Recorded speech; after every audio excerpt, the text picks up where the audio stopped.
Not now. Sage, not now. I'm sorry.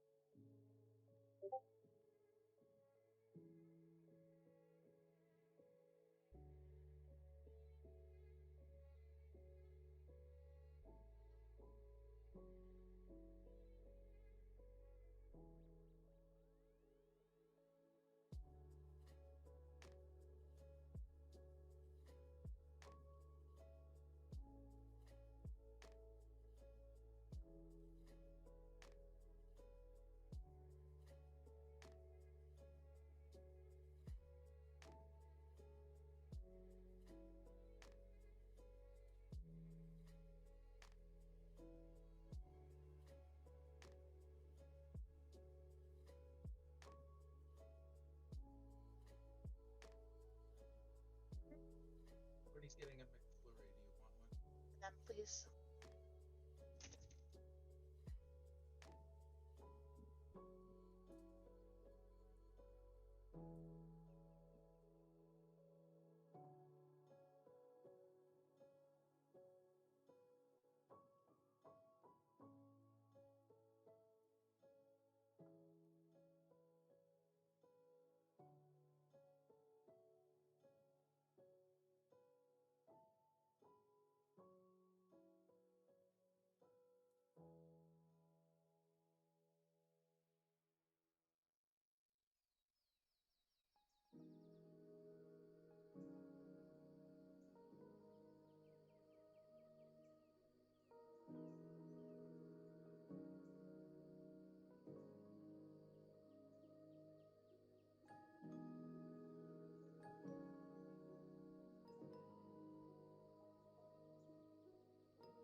Hello, everybody. Hello. It's been a long time since we've had one of these. Um, God, the last time I can think of we had one of these was what, a year ago? Crazy, crazy, crazy. Hello, everybody. I am Mystic Val TTV. We are doing something a little bit different here tonight. And why is, oh, there we go. I was like, why is it still on the welcome to my channel? I was waiting on delay. Yeah, I was just thinking the same thing. I was just seeing the same thing. Um, we are in for a fun, well, fun. Well, actually, it should be fun. We're here to have our own Destiny Islands discussions. We're going to be talking about mental health, living with our shadows, if mental health has affected us, how we take care of that, that kind of fun thing. Um, I have Sora Dit and Smokey here with me tonight. Um, don't all jump out at once to say hi.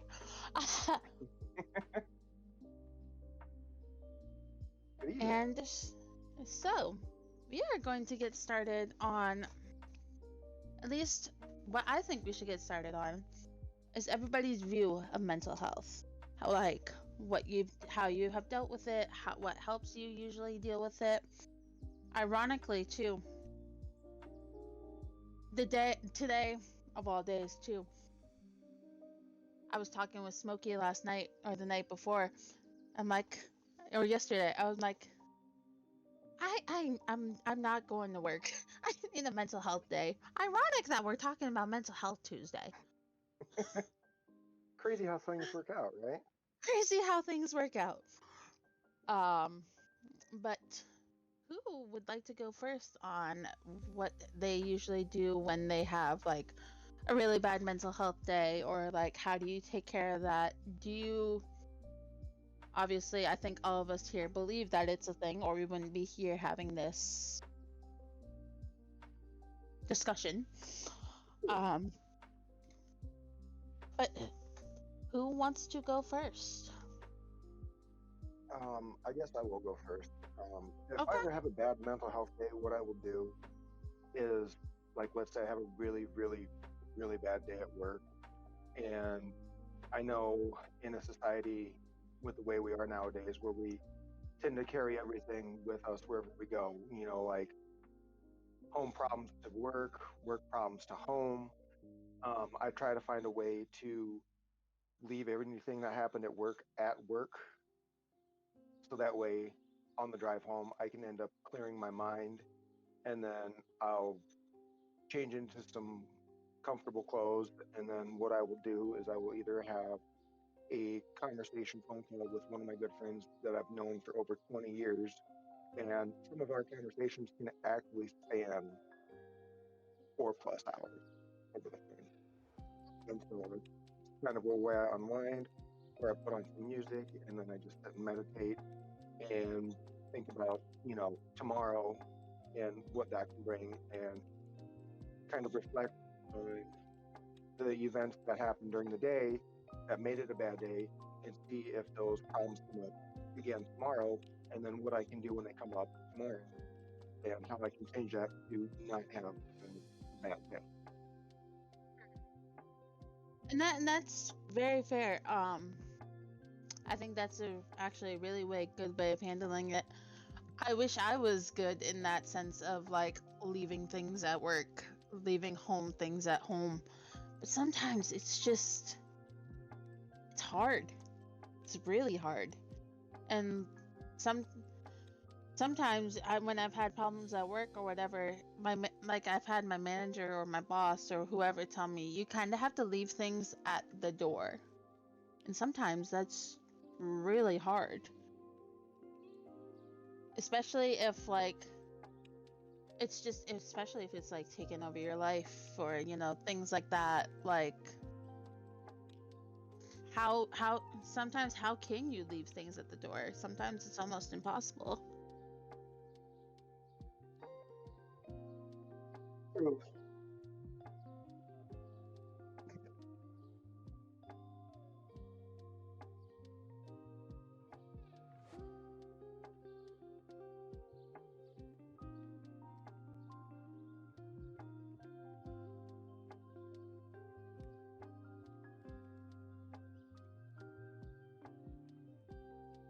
Oh,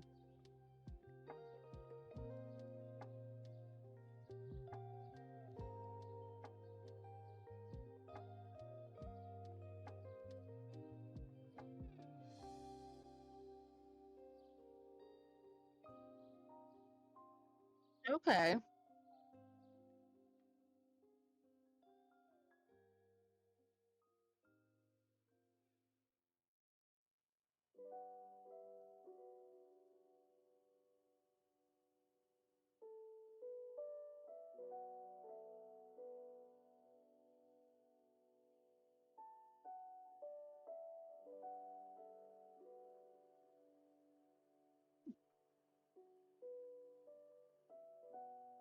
That can be understandable. That can really be Yeah, understandable. yeah. Um, I do know sometimes, and this might get into like another little side conversation. Sometimes I feel, and obviously not everybody goes through the same life experience, or everybody has a different story. But sometimes I feel like sometimes some people just don't understand. Like I've had some people that just don't understand, and it's like, oh well, just forget about it, or just, you know, don't even pay attention to it. How do you not pay attention to something if it's bothering you so much? But That I'll tell you, that actually goes deeper.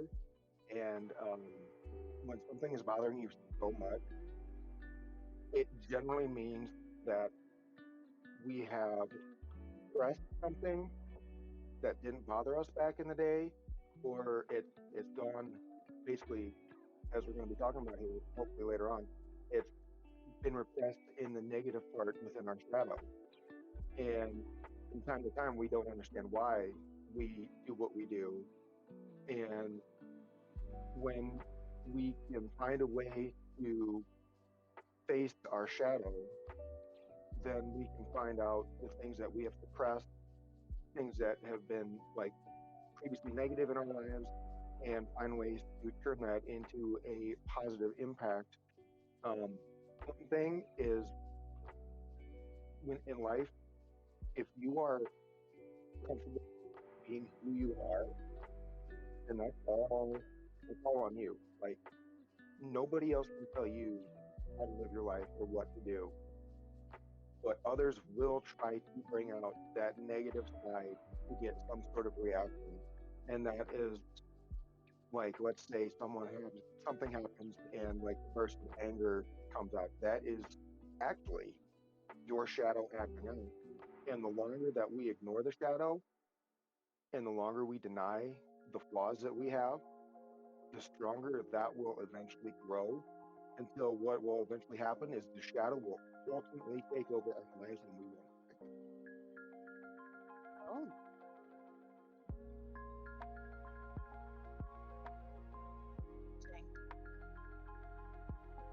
oh, um, I and even getting to like shadows or everything, even to with like this whole like, I don't know if I would say like brain demons, or like, and I'm sure that probably has to do with shadows and like demons and such. Sometimes even too, and I'm sure that this kind of rolls into it, getting into your own head, like telling yourself you're not good enough, telling yourself you can't do this, you can't do that. I struggle with that usually on a constant. Um, and I'm sure it's not just me. We all have our own ways of how we deal with our mental health, and that kind of thing. Um, Personally, and Sora can attest to this, I shut people out. I like to go into my own little world and be like, leave me alone.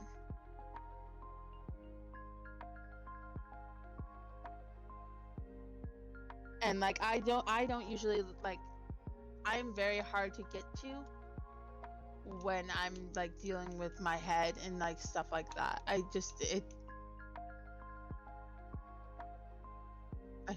I shut myself out.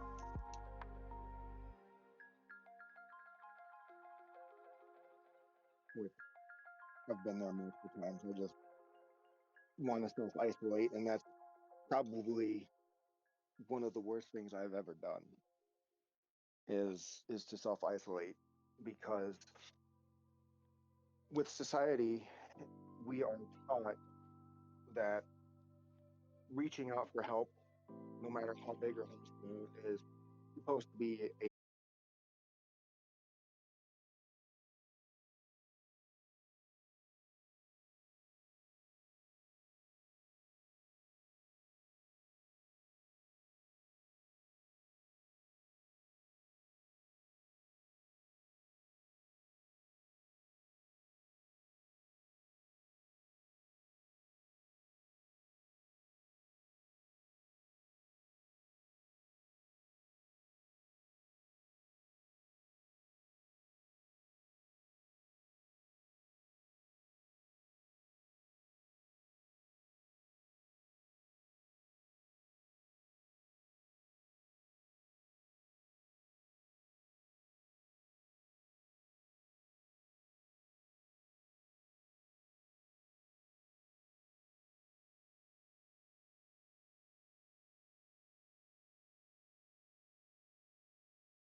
That makes a lot of sense because again, it's getting back to that topic of like, yes, we're all told to usually deal with our own shit. Usually almost every time. But there's instances where sometimes you don't have it, like, I don't want to say you don't have a choice, but sometimes the only choice is to ask for help. And I know I struggle with this on a constant daily. And I usually I would be like, "Oh no, I'm fine. I'm fine. I'm fine." Sora over here goes usually, "No the fuck you aren't." Not like that, but like, "No you're not. Why aren't you talking? Like, why aren't you asking for help?" And normally it's because I have dealt with my own shit for so long that I don't know really how to. And it's unfortunate, but it's the truth. I usually don't know what to do. I usually don't know when to ask for help. It's how can you when you really your whole life go, I can do this, I can deal with this on my own. I don't want help.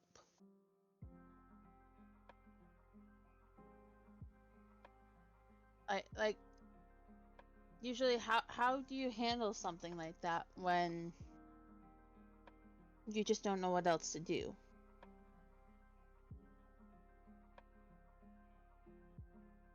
No one said life was ever going to be easy. I No, no. know that for sure. Believe me, we all know that for sure. Life it ain't never going to be easy.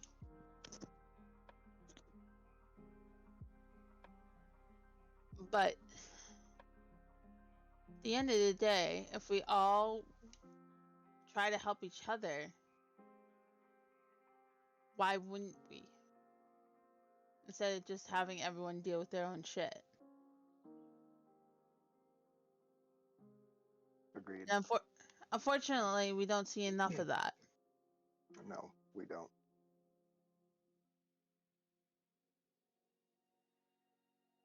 It's the unfortunate reality of this world. We don't see enough. So we all try to escape into our own little worlds. But a lot of times, too, that doesn't always work out the way you want it to.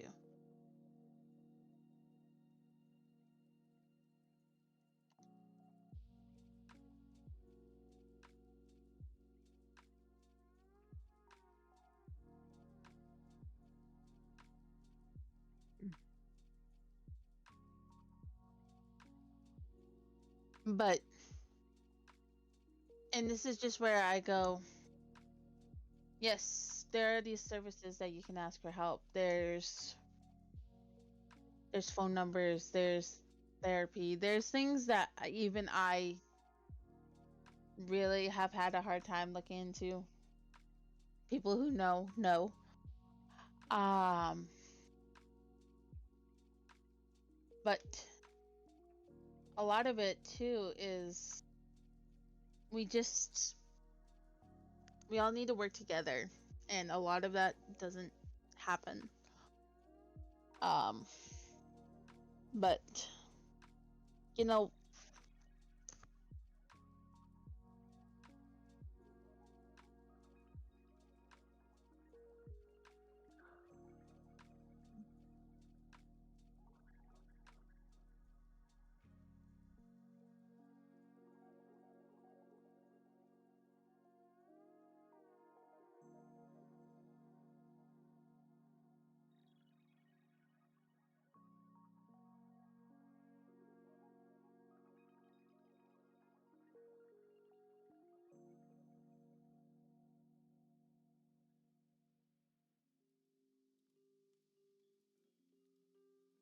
oh really?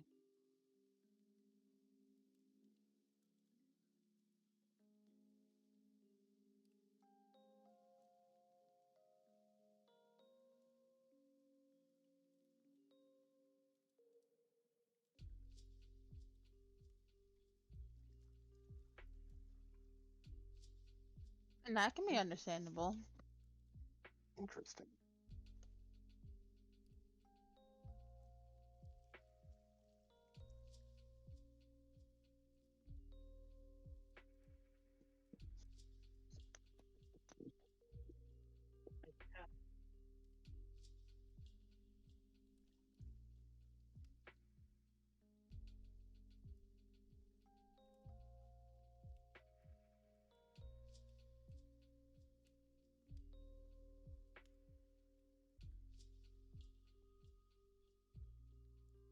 I'll keep my mouth shut on that.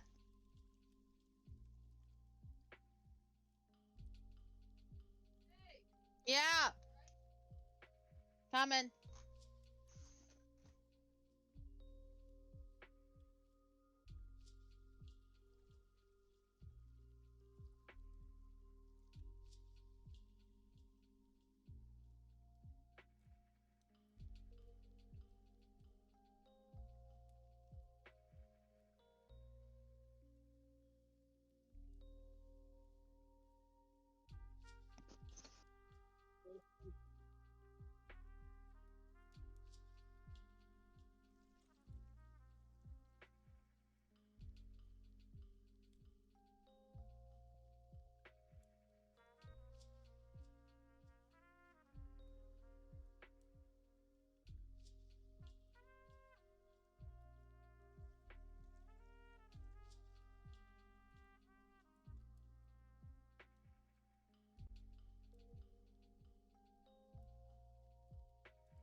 And that is actually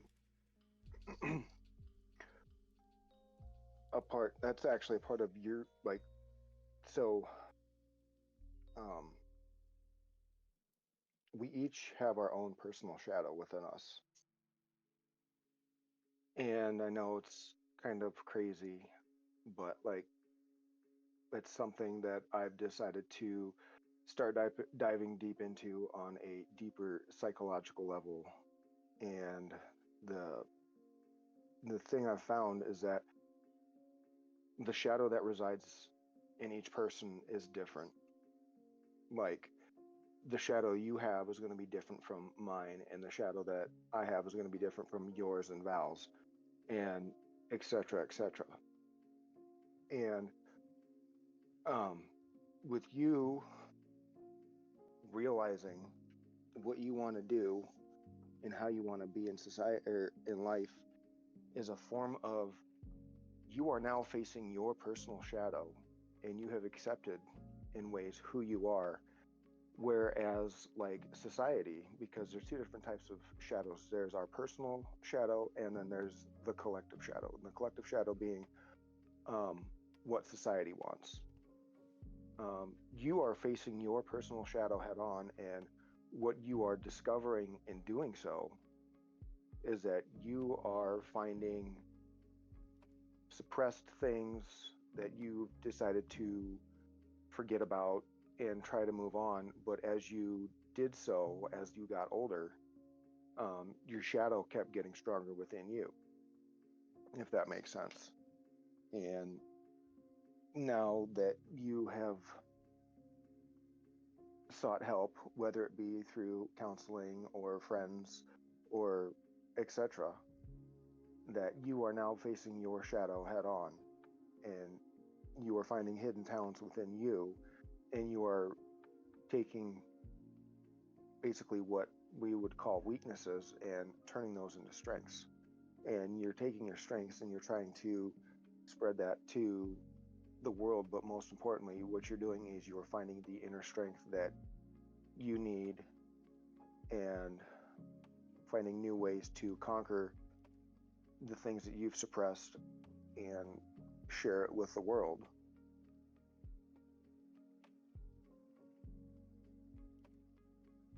if that makes sense. I can see that. One thing that I found interesting, and getting back to your thing, Sora, about D&D, I never knew that you found that quite as a form as you did, because you never usually talk about that.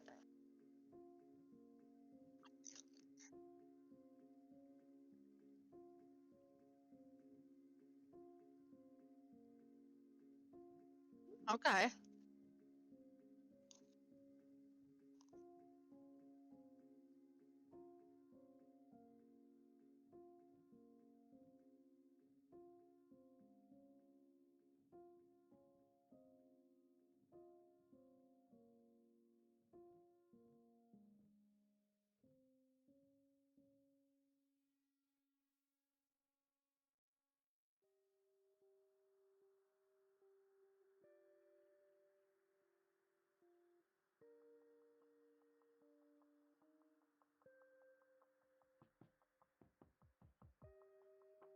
But that's just an interesting way of looking at it, because I'm not trying to say. I would like to think I know a lot about you. Almost dating 4 years. No, 5 years. Mike, it will be 5 years in January. I would like to think that I do know you. And like, I know a lot of things about you. I would love to say that. But then at the same time, sometimes you don't entirely still know everything about everyone, and you've known them for years. I was definitely the kid. It means where I met in high school. When did you get into school?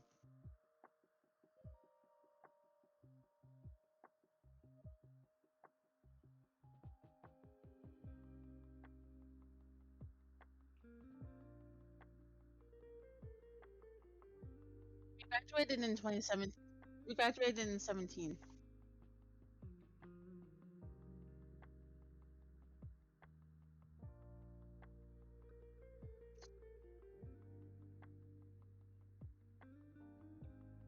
Holy shit.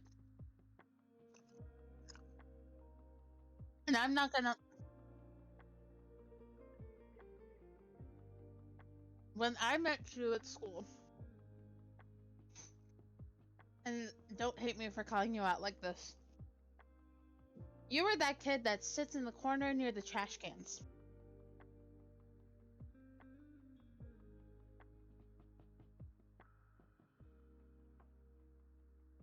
And I honestly thought that was odd, because I'd never seen a kid do that in school. So for you to be sitting eating your lunch by the trash cans, I thought it was a little sad. So there was that day that we invited you to our table, and then it just was ever since. I didn't realize though that you were a grade. Yeah, what? We were in the same grade. No, you were a grade ahead of me, right?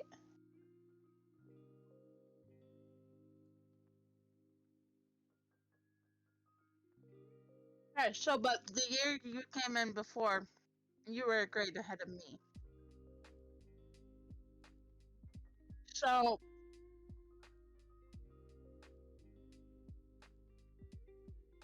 I wonder why that happened.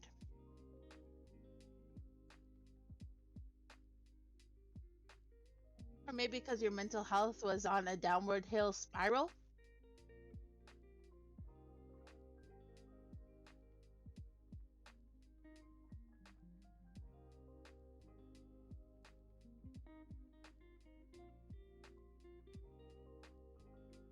Yeah, no, it makes sense. And ever since then, it was, hey, come sit, eat lunch with us. We were, I don't want to say that 80s movie cliche group where we had the nerd, the jock, and like all that shit, like the drama geek. But we can't.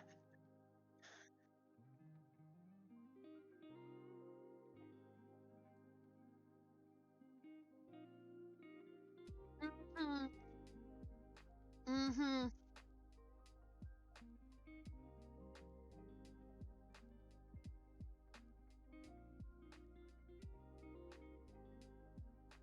Mm. Just ever since then, we were in a lot of the same classes too. We really were.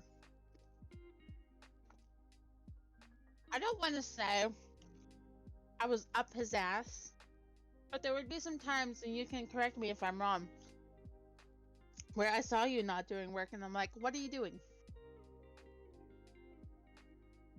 Do your work."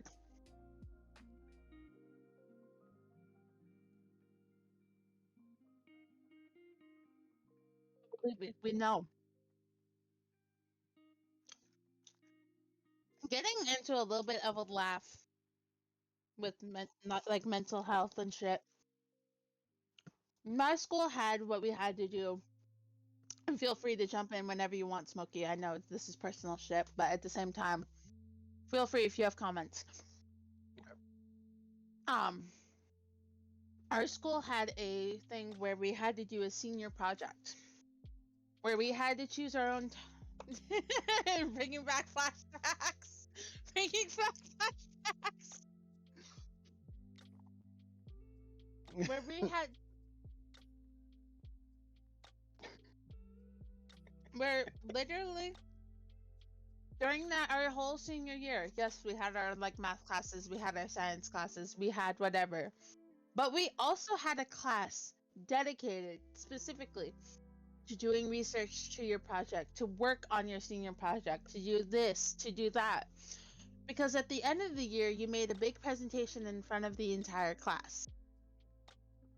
Sora knows where I'm going with this. My topic specifically, and I'm a big Disney adult, Disney freak, Disney this, Disney that, blah, blah, blah. So I did my project on how Disney World changed over the years. So you did research, you did the book, you did this. I had a YouTube video in my PowerPoint slide. I'll never forget this to this day. Oh, believe me, I know. My dad came in probably about 10-15 minutes before my turn to come watch me do my project. Oh no. Yeah, this is where it gets pretty funny. So I had a YouTube. Mm-hmm. I had a YouTube video, Avatar Land, which was based off of what's the guy that makes it? James Cameron. James Cameron's and Disney were having Avatar Land open up in a Disney park called Animal Kingdom. Unskippable ad. It had Whoopi Goldberg going through stuff like that. They were showing her the land, stuff like that. Little do I know, I go to play that video, an ad comes up. It's a fucking Victoria's Secret ad. A fucking Victoria's Secret ad. It was like I turned this brightest sheet of like beet red, and my dad was like, everybody was laughing. Even my dad was. It was kind of funny. I was so embarrassed. It was like, it was, if I didn't laugh it off, I probably would have cried. Um,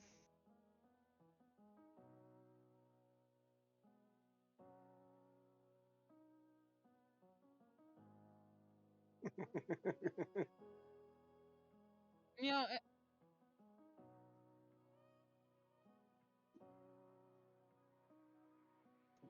it was so bad. And then even, I think that same day, we also had our last senior assembly. I will never forget it to this day. And actually, Sora, I'm going to send it in the Destiny Islands discussions thing, and you can put this on. Um, we had our last senior assembly, And I'm going to guess that I was like in my brain demons or whatever. Because everybody who was there could tell I was out of it. My name gets announced during one of the things. I'm not listening, blah blah blah. Soraya, it was the principal's award. Sora, like a row behind me, he could tell I was like fiddling with my hands or whatever. He's like, go. I'm like, huh? Everybody's looking at me like, go. I'm like, what? Why am I going? And they're like, you just got an award. What do you mean? From there, it was like a whirlwind. I will never forget it to this day. And I wish he was still principal of the school, but I think he moved back to Vermont or something. What was his name?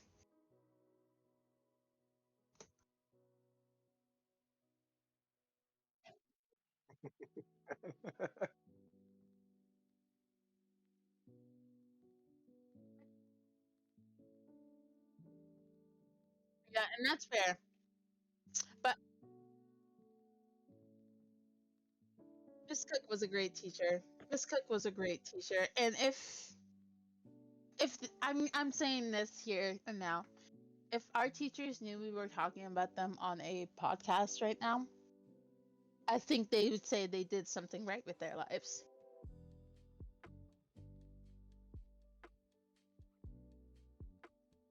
Um, but right, right. But I feel like that some experiences also, and Smokey, if you have anything to say, please feel free. Okay. That kind of has like some events. I feel like if you're having bad mental health things, you're having bad mental health days, sometimes those, like, your mental health can overshadow those days, I find, and sometimes make you forget some things and like make you not be observant and things like that.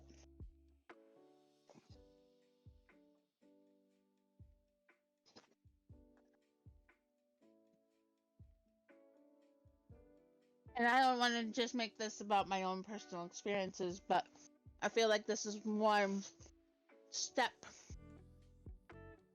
of my mental health journey that I have come to realize I was very disoriented a lot through high school. High school seems so long ago now. Don't remind me,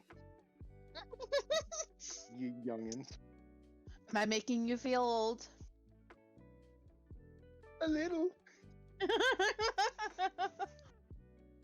But what do you guys think on that little tidbit of what I said about how maybe mental health can overshadow some things and you don't realize it till later? I would agree, and then I would also take that, and then I'm going to, ironically, I'm going to flip it because mental health does overshadow things, but then there are things that overshadow mental health. Like as we are diving into the realm of high school.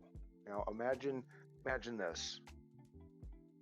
Imagine going to school with someone who seems really upbeat, really friendly, gives high fives to everybody in the hallway. Didn't matter if the person knew you or not. Just happy-go-lucky kind of guy. You know, it's like everybody knew him, but what they didn't know is that he was struggling deeper than anybody could fathom. The perfect And example for this, Robin Williams. and at the age of 16, this kid was diagnosed with clinical depression. Perfect example for something like that because you would have never known. And Robin Williams is a long time ago by now, is Robin Williams.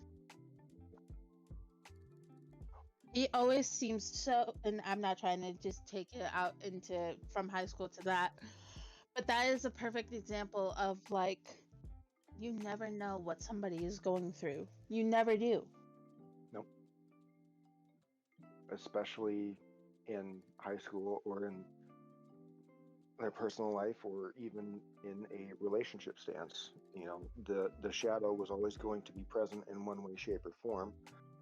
And instead of facing his flaws that he had within him, because he was also diagnosed with ADD, ADHD, dyslexia, and dysgraphia in second grade. So school was a struggle for this person. And ultimately, what happened is his parents became incredibly worried and they sought help. And this person ended up opening up on many different things. And he did want to, I'm gonna do some editing here to, keep it flowing so no one gets flagged. He did want to basically self delete himself off the face of the Right. world because he felt that nobody cared, nobody truly understood, he wasn't worthy of living. And then push comes to shove, 20 years later, person is actually sitting here with two streamers talking about this right now. And that was probably my darkest moments of my life, is because I kept that part hidden, that none of my friends knew about it. And now, as I've gotten older, some of them are finding out because, let's see, it would have been a couple months before the 15-year high school reunion that one of our classmates actually took his own life. And this was a good friend of mine. And it hit hard. And it was like, this changed a lot. And people talked about it, and we did a visitation. We all got together, did a gathering for him in his memory, at a local area down here in Cedar Rapids. And we all just got together and talked about the memories and how he was and how he was so upbeat. And I look back at that now and I'm like, that could have been me at 16. Getting into, and I like how you put it, self delete yourself. And this might be something that I don't know if Sora ever knew or anything like that. And I'm probably gonna start crying because it's, I don't want to say a sensitive topic, but it very well can be.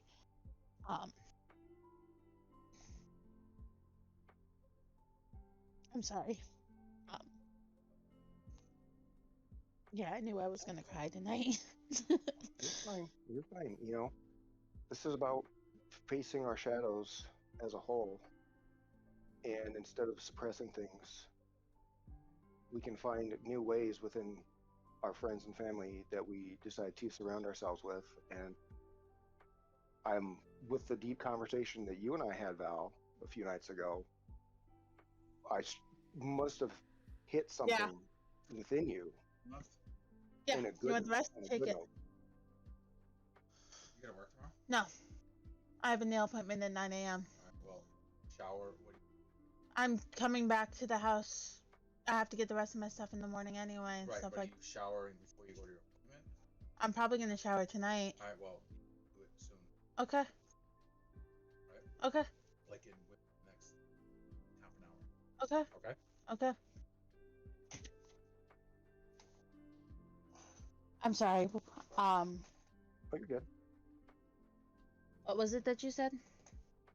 I think I hit something deep within our conversation because you said you wanted to bring the podcast back that you haven't done in some time, and I'm just thinking and now I'm just thinking like, what exactly did I hit to bring this back? Because it struck something within you. Because as society has grown, you know, mental health is becoming more and more prominent, Mhm. if you will. Mhm. And for the longest time, it's been just kind of swept under the rug, and it's now I look at it as it could almost be borderline crisis to where if we don't do things and reach out to people and do what we can within our powers to help them out, then their shadows and flaws and the things that they're suppressing and repressing and emotions that they set aside, their shadow's going to grow so strong that self-deletion would most likely end up being their ultimate goal, and I don't want that for anybody. I'm not gonna lie, getting back to what I was saying earlier and everything like that. I planned not to make it through high school. And why? I'm not even so sure anymore. I guess a lot of it was I was dealing with shit. I, I've I'm not saying my home life isn't great. I love my family. I love everyone. I didn't love myself. And some days I still don't love myself. Um and with all the accomplishments I have done, God, I 16-year-old me would still be surprised that I'm here. Not gonna lie. Um, I was a kid that was always bullied in high school. I was diagnosed on the autism spectrum at a young age. Um, and that's something I usually don't share all that often because in Sora, you can speak in whenever you want.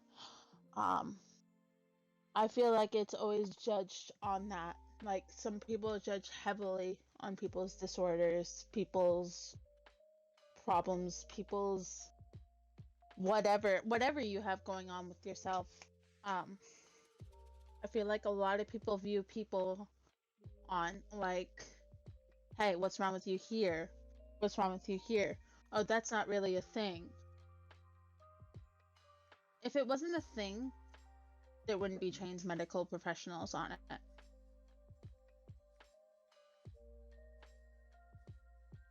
True.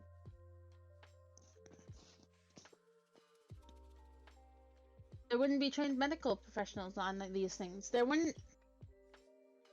A great example, I would have to say, for this, if mental health wasn't really a thing, there wouldn't be a need for a therapy field. There wouldn't.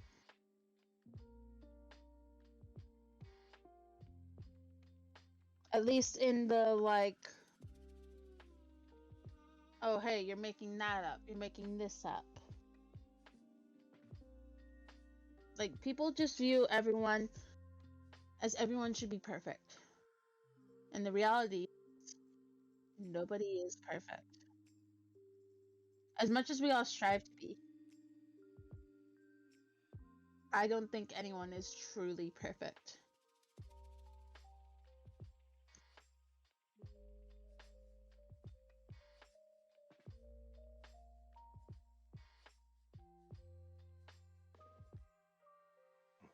Or both. No, I mean, true.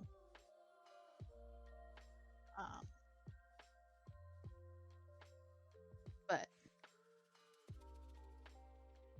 Dora, anything you have to say about? I know you have had plenty experiences.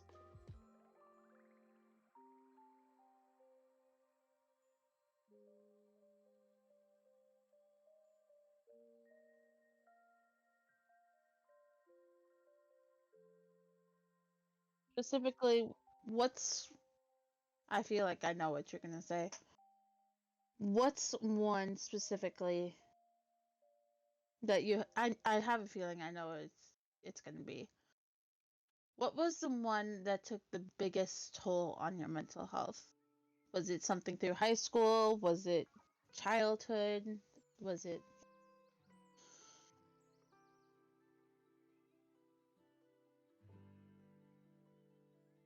As I had a feeling that was gonna be the one.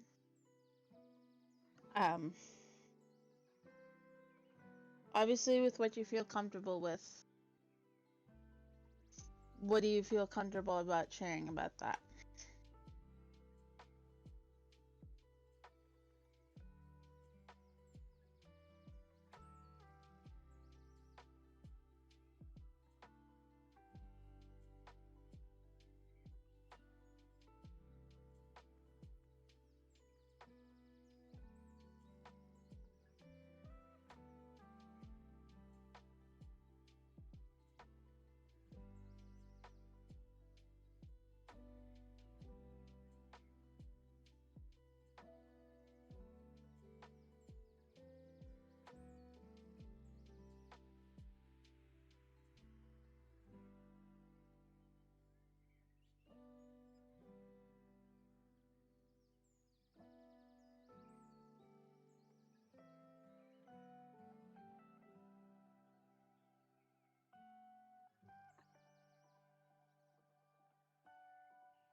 I can understand that.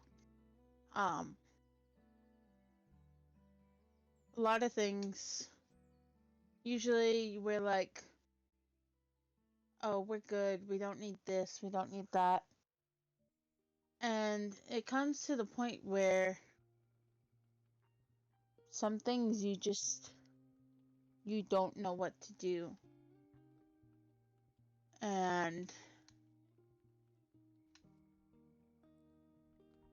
and it comes to a whole nother thing. Getting back to what we were saying, helps our mental health and helps this and helps that. At least for me, video games are a big part of that.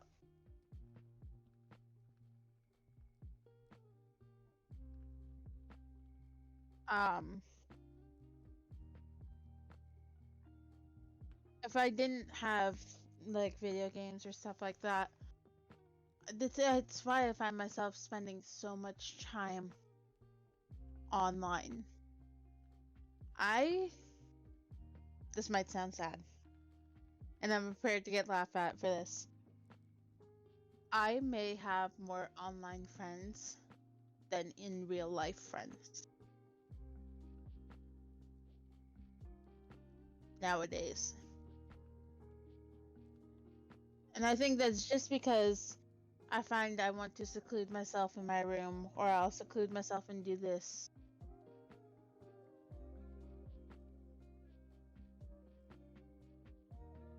I've probably made some really good friends because of gaming.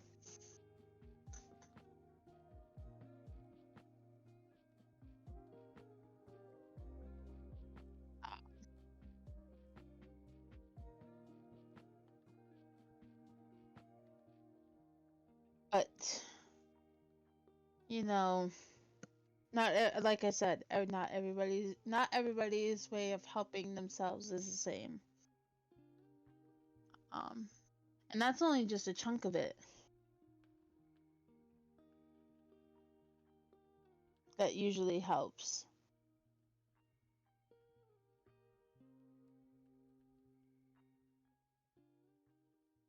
And honestly, again, to this day, I never thought I'd be doing something like I am doing right now, even.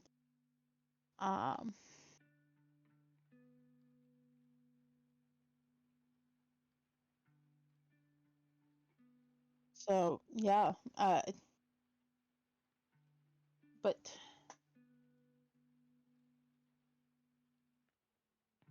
anything either of you have to say on that? For me, Or even have anything else?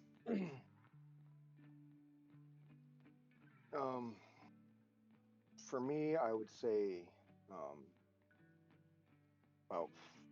well, music's always been a part of my life, and I've always liked good music. I've always liked, um, I'm a rocker and I like heavy metal, but I would say over the past 5 years, um, it ultimately did start back in 2017, and I would almost rival this to my high school days, to where um, my mental health started declining because I had a good friend who lost his father. And this was a friend I went to elementary school with, and we reconnected later on. Then 2018 hit. Then one of my dad's cousins lost her mother. And then 2019 hit. And I ended up losing my aunt. And then obviously 2020, you have the pandemic, which with what I was going through, the pandemic didn't even come close. Um, my brother ended up in the early months going through a lengthy, horrible divorce that was initiated, and he had to be committed because he didn't know what to do, and it hit me hard. And I'm thinking, am I going to lose my brother? And then in May, um, I had a really, really good friend of mine who I legitimately classified as a second father figure. And during just everything going on, finding out that he unexpectedly passed away from a massive heart attack, it shattered. My world began shattering right in front of my eyes. And then in 2021, ended up losing one of my cousins. She ultimately did drink herself to death, unfortunately. God rest her soul, and destroyed her life that way. And then this one, I'm trying my hardest not to break because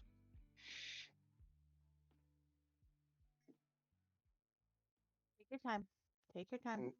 in 2022, I ended up losing another really good friend, but compared to all my other friends, this was one that I legitimately did love with my heart and soul and wanted to be with. And I found this out when I was working, and when I discovered this through another good friend of mine, my knees almost gave out. Like, how much more do I need to experience? And in early 22, um, instead of facing all this head on, I let it regress and suppressed it and be like, I'm just going to keep pushing forward and keep pushing forward and keep pushing forward. And ultimately, my demons and my shadows started to slowly take over, and I started delving into alcohol. I wouldn't call it alcoholism, but some of you know on Twitch and some of you don't know that from February to June, I was basically downing 2/5 of liquor a month. And when my friend passed away, I was about ready to start just ramping it up hard. And then I started meeting new people and new friends on this platform, and something inside changed that said, this isn't who you are. You need to face your shadow and your demons, and you need to accept that your friends and family may not be with us or with you in physical form, but they are still watching over you and guiding you in spiritual form. And I truly think to this day that everybody that I have come across on this platform, they helped guide me in one way, shape, form, or another, because something resides within the people that I associate with that reside in me, and there's something that just kind of clicks. And in doing so, I was able to fully get back control and moderation. And I know my shadow was hitting hard yesterday because I wanted to be down. I really did. I wanted my mental health just to tank, but I knew from my friend Bree's perspective that she wouldn't want that. So I fought my shadow pretty much all day yesterday to the point where I ended up giving myself a headache. But I did ultimately win the battle between my shadow of letting previous and surpassed memories try to take control. And I think in doing so and facing the shadow head on and realizing that, our shadows come in many different forms, they come in many different strengths, but once we accept certain things within the shadow, we can then turn to face it head on. And then once we start to face it head on, we can actually learn to integrate it into our own lives. And the weaknesses that we might have or the struggles we might have, we can find strengths within the shadow, and in integration, we can project positivity from something that society would view as unacceptable or negative. And we can find new ways to make a deeper impact and change people's lives for the better. Like, speaking of society, I feel like society is so judgmental nowadays. It's so like, why do we have to be so judgmental of everything? Because it's just everybody's judgmental. I think it truly extends further, and this is where we're going to probably start diving into the collective shadow as society, as we've already pretty much told our own personal shadows and our strengths and weaknesses and what we've done. The collective shadow is basically what society wants to project on us, whether it be good or bad. And that's the scary part, because I was doing some more research, and the psychologist Carl Jung said that the most dangerous thing on this planet is man. Because nobody has truly ever decided to dive into a person's psyche or the unconscious realms within a person, because the things that we can't explain in person, that we can view in our dreams and visions, that's our unconscious trying to speak to us. And it's trying to take something from the unconscious and put it into our conscious mind. And once we can find a way to start learning from the unconscious, and I'll use my dyslexia and dysgraphia as examples. Like, I always viewed those as weaknesses. And yeah, my writing wasn't the best, and I had trouble learning. But then all of a sudden, out of nowhere, I just started slowly changing my mind. And ultimately, what I did is started using those weaknesses now as strengths and started thinking in a different manner. And now I'm doing what I can to help out people, whether it be small problems, big problems. As I've known on Twitch, cutting onions. I know one of you is listening, Turf,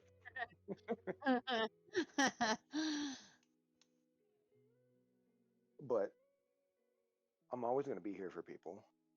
I know that I'm not perfect in any means, shape, or form, but if I can do something to try to help make a person's life better and make a bigger impact with that, then I know I've done something right, not just within myself, but on a much deeper scale.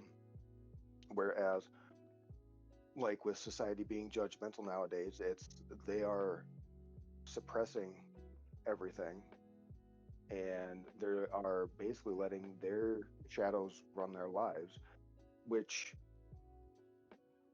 I'm not going to dive too deep into this because I know it's a touchy subject, which I feel is what we are experiencing now as we live. We are so divided on many different things.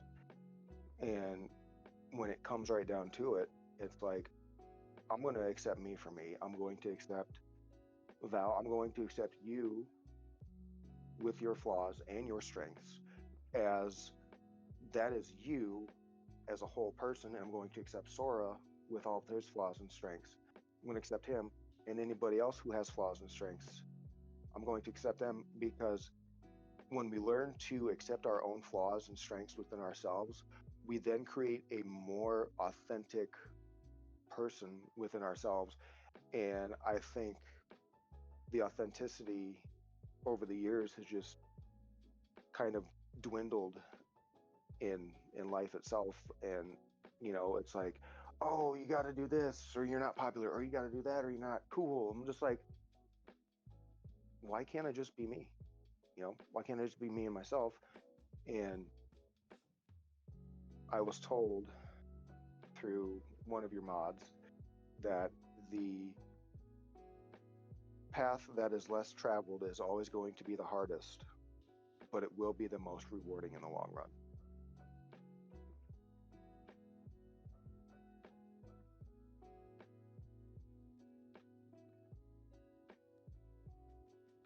and that I can see that because like I was saying earlier, life is never easy. No. It's never going to be easy. And I do know I always am always gonna be like, here, do this, do that. Like, I'm so hard on myself all the time. And I feel like all of us are hard on ourselves in our own way. Like, and I know this is where my mods smack me 95% of the time. I am such a workaholic, a go, go, go person that I don't know when to not do anything. And again, I know that's where some people are like, well, yeah, you don't know how to not do anything. Sora, for example. What was it? Monday? Or was it yesterday? I played with you Monday. No. I think it was Tuesday. Because, or no. Yeah, sorry. Sunday. I got off after playing Dead by Daylight with you. I sat into bed and I was like, I am exhausted. I'm this, I'm that. He's like, well, maybe you should take a day off and actually listen to your mods for one. He's like, you're probably reaching burnout. I'm like, I know, I'm fine. This. He's like, babe, you need to stop.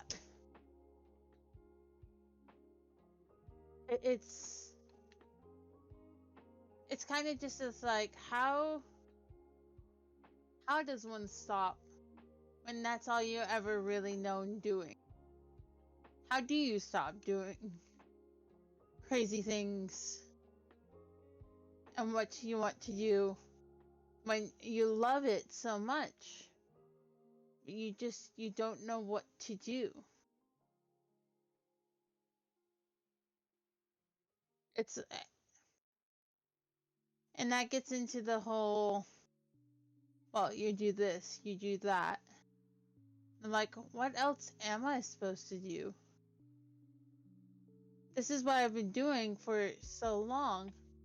It's like, how do you not stop overexerting yourself, overdoing this, overdoing that? And sometimes I'm like, sometimes I should listen to people, but I don't.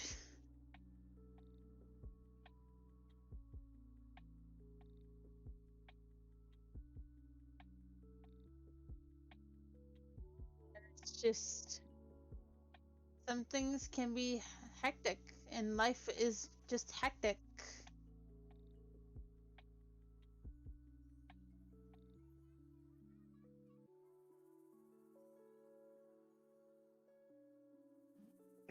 And it's true.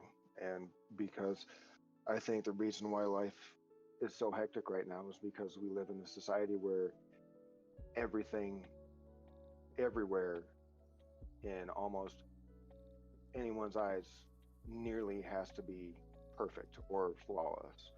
Otherwise, well, we're not going to accept you if you're not this or that or anything like that. And I'm just like, then I'm just gonna walk away.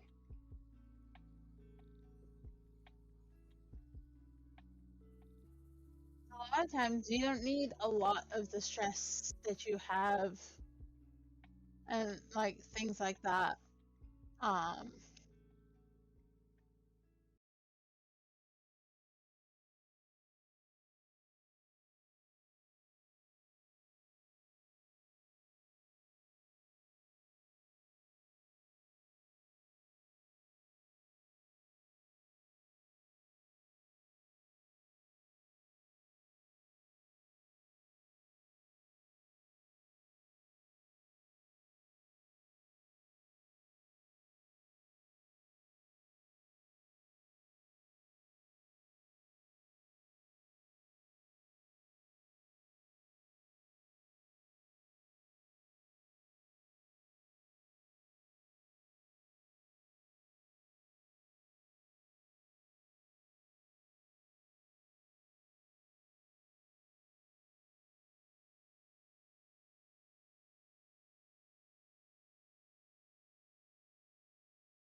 I don't want to say that bounds of silence are normal in these kinds of like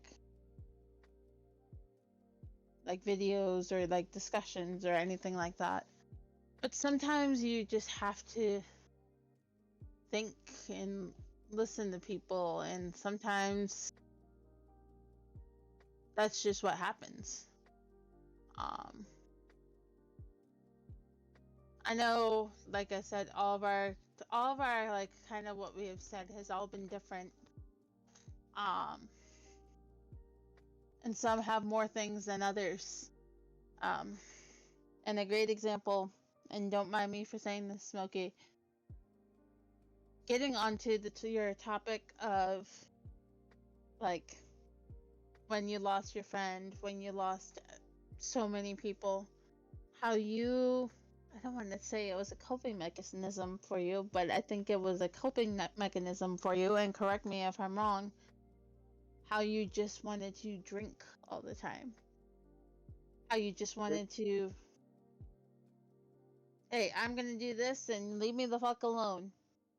I mean, that was basically my mindset. It's like I had so much going on at the time, and I'm just like, what's going to be any different if I just feel numb all the time? Like, how's that going to change my life? And I would say, yeah, I did turn for that as a coping mechanism, and it probably wasn't the healthiest way to cope, but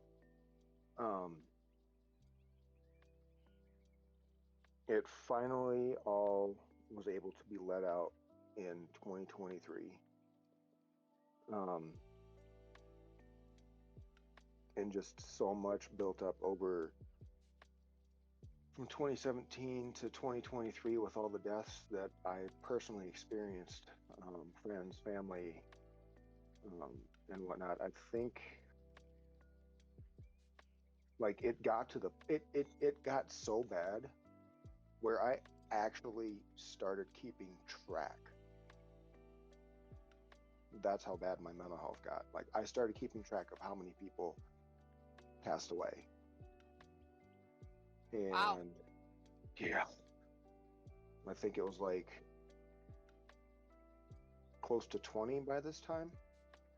And then I was talking with I was talking with my dad in 2023, and I remember I was just hanging out in another Discord, and I couldn't sleep because I was getting ready to go to another funeral.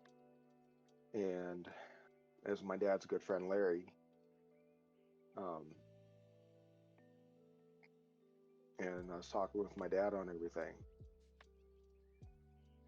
and he says, you know, you don't have to stay for the funeral. I know you didn't know Larry that well, but I'm just thinking he still remembered me. Like he still remembered me, and just thinking, you know, I thought it would be almost a disrespect to the family who also knew me. So we all pulled up to Cedar Memorial, and I pulled up right behind my dad, and he's like, "You're staying for the funeral?" I says, "Yeah, I am," because the last interaction I had with him is my dad and I were at Best Buy, and he ran into Larry, and Larry ran into both of us, and he still recognized me even though he hadn't seen me for over 20 years. And at the funeral, just everything that I bottled up inside from 2017 basically to Larry's funeral all just came out, and I was just letting all the pent up emotions just let loose, and I probably broke down the hardest since I was 16. But after I broke down, like I'm sitting with my mom and dad, and my mom's nudging me like, here's a Kleenex, and I'm just like, just let me be, you know, because I'm sitting there, I'm feeling for the family, I'm feeling for dad, I'm feeling for my mom as well, because she was friends with Larry, and I'm just like, everything at that moment when I started breaking down, I knew that my shadow of having all these repressed feelings of anger and depression and anxiety from all these people dying and all these questions of what could I have done more? What could I have done differently? You know, all of that was just lifted off my shoulder when I finally was able to break down. And I don't generally show emotions in public. Understand that. I and Sora might actually remember this. One of I had I know that it sounds ridiculous, but at my age, I really hadn't been to many funerals. One of my first biggest funerals. Remember Sora when my great grandma passed away in January? It was literally January 2020. She had passed away from God, I can't remember what, but I had gone through such a downward spiral where this is gonna sound weird, but almost every day after spring came and after the snow was gone, I would go visit the funeral site almost all the time. I would go sit there for like half an hour after work and like just sit there. And some people think, and this is just my view on funerals, some people think funerals are to honor the dead. I more find them for the living to be able to say goodbye. I would agree. Because, and now, and this is where it's a little bit of a touchy subject for some people. I don't believe there's nothing afterwards. Some people think it's just black and, that's it. There's got to be something after we all die. And we all move on. There's got to be something I would feel, because if there isn't, why is there always this big talk about heaven and hell and afterlife and some things that are so like you can't explain what happens every day. Like there has to be some kind of afterlife thing. Always will never know until things happen.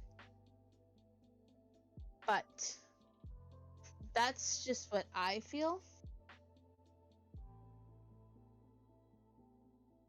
And I like to think some people feel the same, but then again, it's also people have their own views on everything. True. What was it? I was browsing on Facebook, and this is actually going to tie into what you were talking about just recently. I'm part of this channel called Higher Dimensions, and I was just scrolling through it one day, about 2 years ago, and I took this saying into perspective, and I'd like to share the saying with you. Imagine that being born in the physical realm is death in the spiritual realm, and death in the real realm is being born back into the spiritual realm. Oh, that's interesting to think about.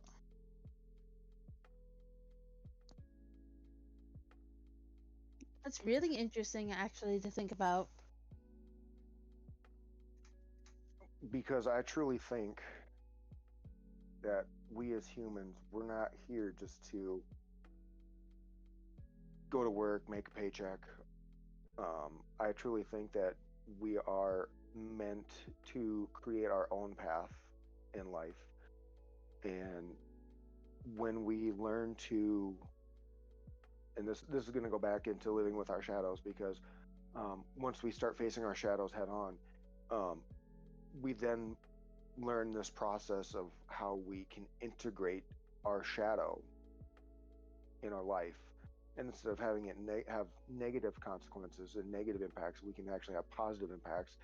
And you can have more happiness in life, you can have better relationships, and you can be more empathetic with others. And I think empathy is one thing that has truly died, is because people have let their shadows take over and kind of going into the judgmental realm. Like person, you, if you want to judge me for this, and my thought process is, it's like, go ahead. Like, to a certain degree, I hate to say this because it's going to kind of turn everything upside down. um I stopped listening to the naysayers, and I noticed that it's the naysayers that always want to try to bring people down, is because that doing so, they're letting their insecurities take control, and they're feeding into their shadow. And when we stop feeding into our shadow and learn to control it, we can be more empathetic towards those that are true friends, true family. We can sit and learn to have deeper intellectual conversations like what we're doing right now, even though this isn't an easy subject to talk about. But at the same time, we learn that we are truly okay with who we are as a person, not just physically, but we can also learn to accept who we are mentally, spiritually, and emotionally. And anybody that's a naysayer, that's like, my thought process is, it's like, you want to judge me? Go right ahead. You do what you got to do, because by the end of the day, I'm not going to see you, and I don't give a fuck.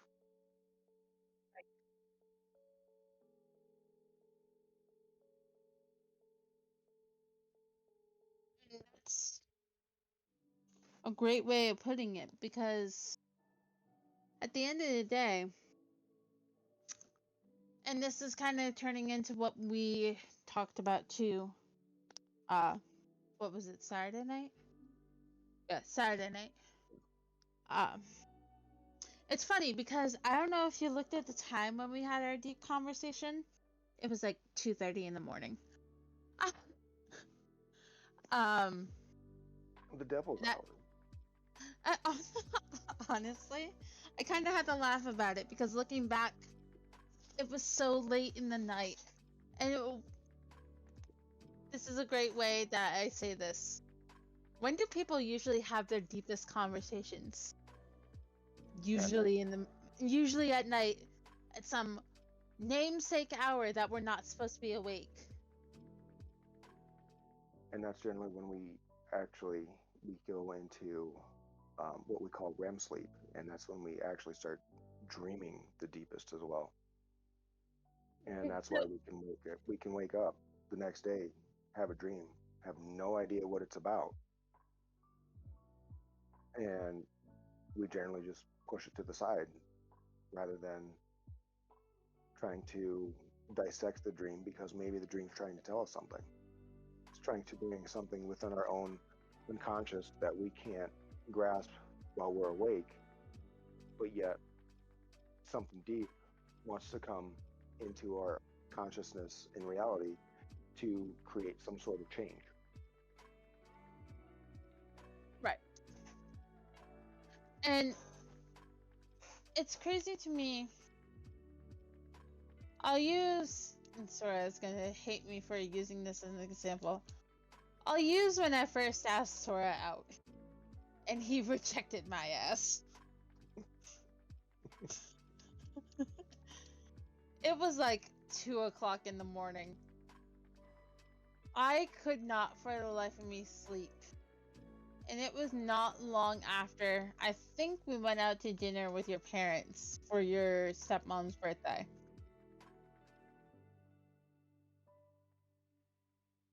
Think nothing of it, blah blah blah. Unironically, it's either he says he wasn't pressured, but I think he was pressured. He runs to my car after dinner. I still had my little Subaru that I have a Subaru now, but it was to the point where his dad called it a lesbian mobile. I had a Subaru Outback, and his dad called it a lesbian mobile. I will never let your dad live that down, by the way. Um, he ran to my car. We didn't even kiss properly. He kissed me on. We kissed each other's noses. That night, I don't know what it was. I could not sleep. So I gathered the courage and just plainly asked him, "Do you want to go out with me? Do you want to date?" He goes, "No, I don't really want to right now." Right there and then, I could have been like, "Okay, fuck you." But I didn't, because something told me, and I don't know what it was. And I don't know if this is just on a spiritual sense, but something told me to just wait it out. So I did. And lo and behold, now, here we are.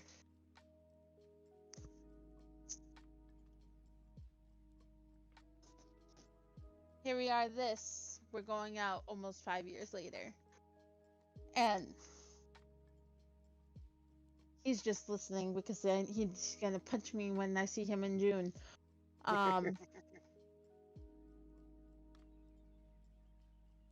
don't know how he felt about that whole situation, but half of me thinks he wasn't ready mentally either to take on something like that.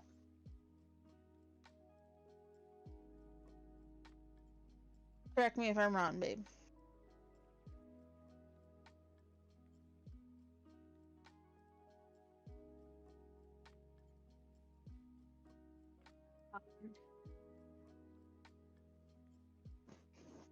And I know you don't have to talk if you don't want to. How do you feel about me saying that? Was it anything actually mentally, or was it just you being you and not being ready?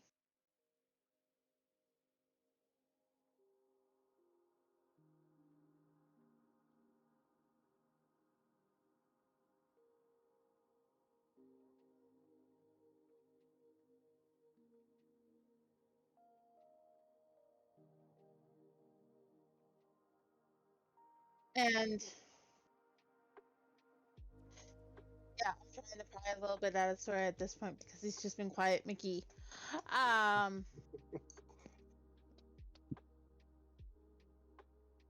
What would you say with what we have all spoken about at the moment? Is there anything you want to add to what we've been talking about? About anything?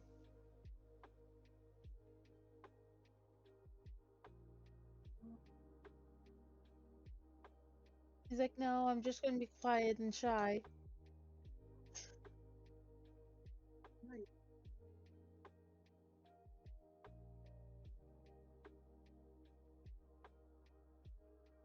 I can see that.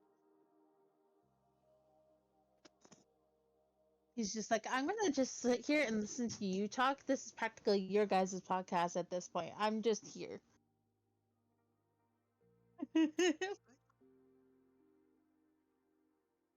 You know I'm giving you shit, right? But, and sometimes too, getting also back to our thing, Smokey, about how what we were saying about, like, specifically for us, like Twitch or YouTube or anything like that.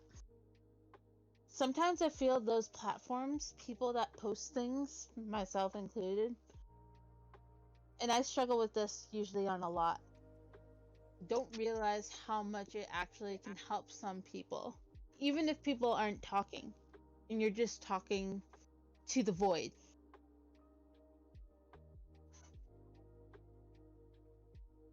And it's helped me a lot. I know that.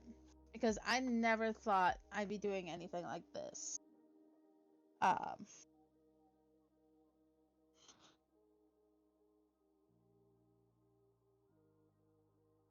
and that's just me. It's understandable. It truly is, because I think as humans, Um,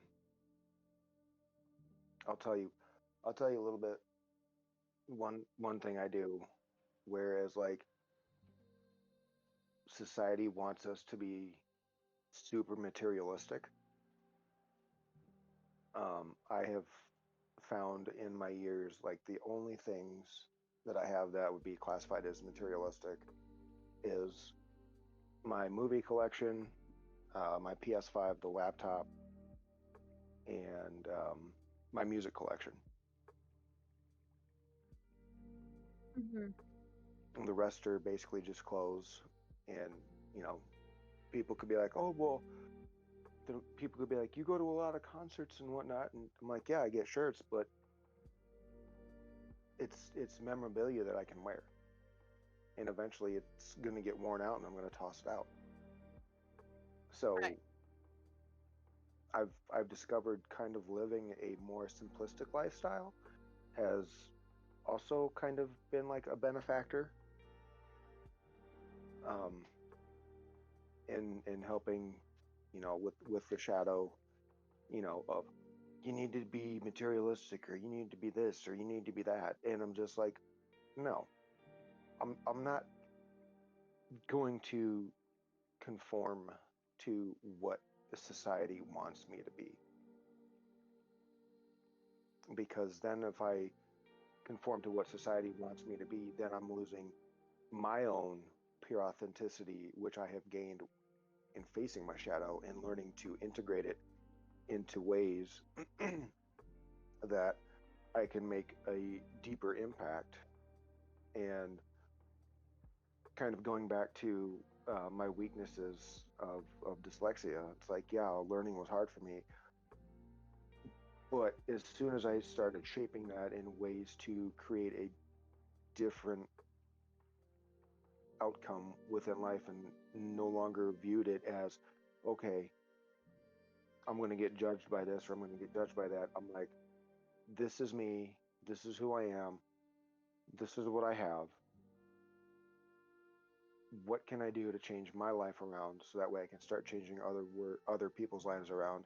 And through Twitch, ironically, I never knew this until someone pointed it out in one of my messages that I posted 3 or 4 years ago. That streamer pointed out that how I worded the message, I'm a very eloquent speaker.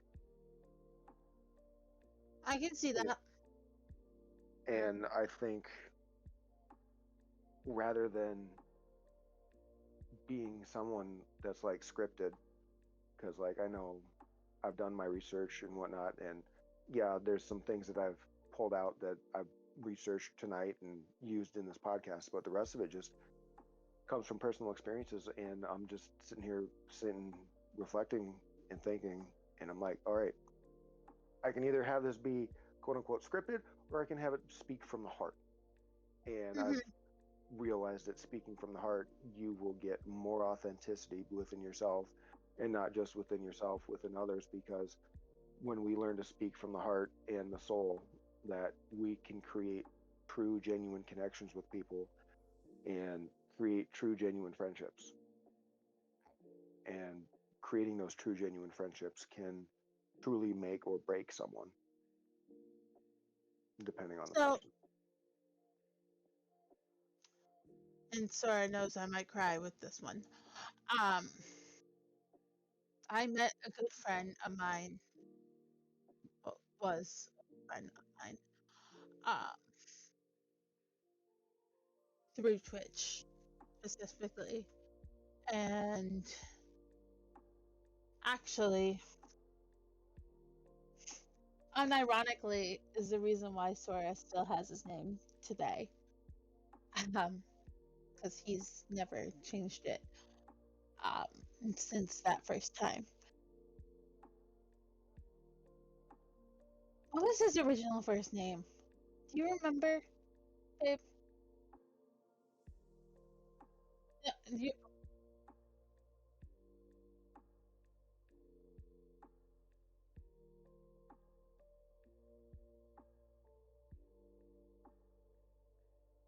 Was it Halo Chief or something like that? Or it was some. It was something to do with Halo because he was a big Halo freak. Uh Still is a big Halo freak, but besides the point. Uh, no, no. Roxas?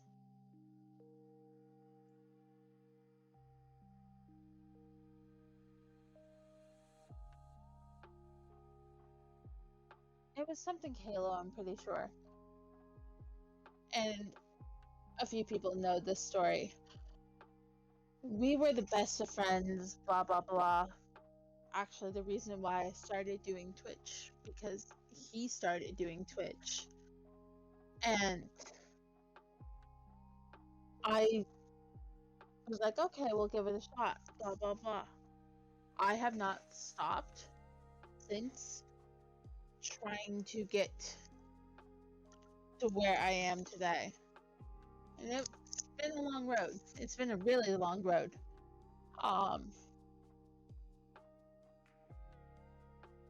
But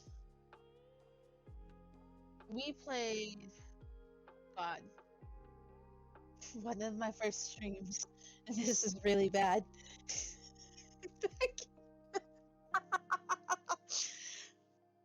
This was pretty bad.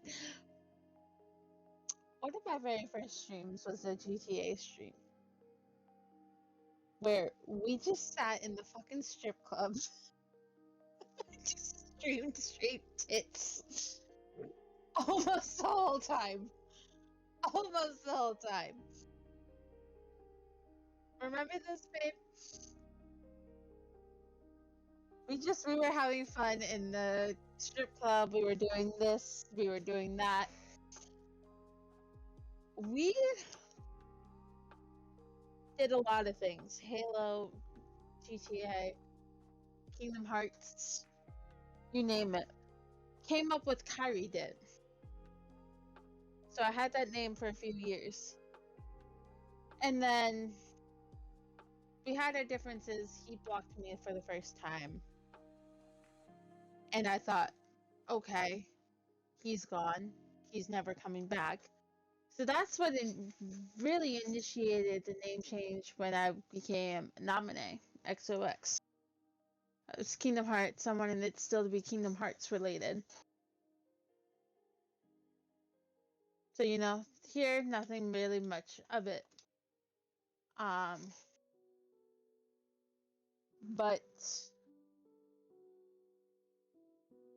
then, just fairly recently, after the name change to Nominee, or not Nominee, from Nominee to Valkyria, and then that has stuck since I retired my D&D character. About 5 weeks ago, he officially said goodbye. We're not talking anymore. Here's this. Goodbye. I'd like to think that it's something of, hey, that's just for now. Things will change later. But who knows what's going to happen, because things don't ever change sometimes. And some things are just, it happens and that's the end of it. I miss him to hell and back, because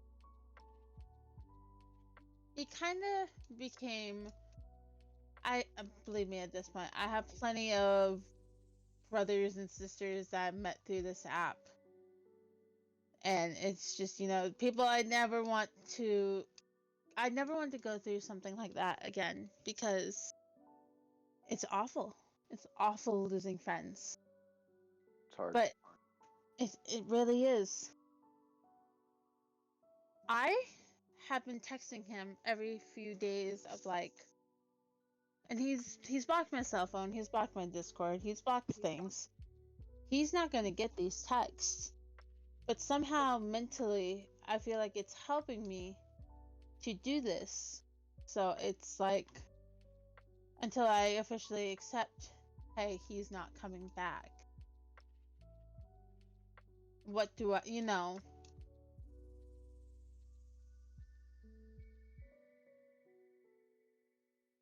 And the way he just went about it is what makes it awful. And I wish he went about it in a better sense of why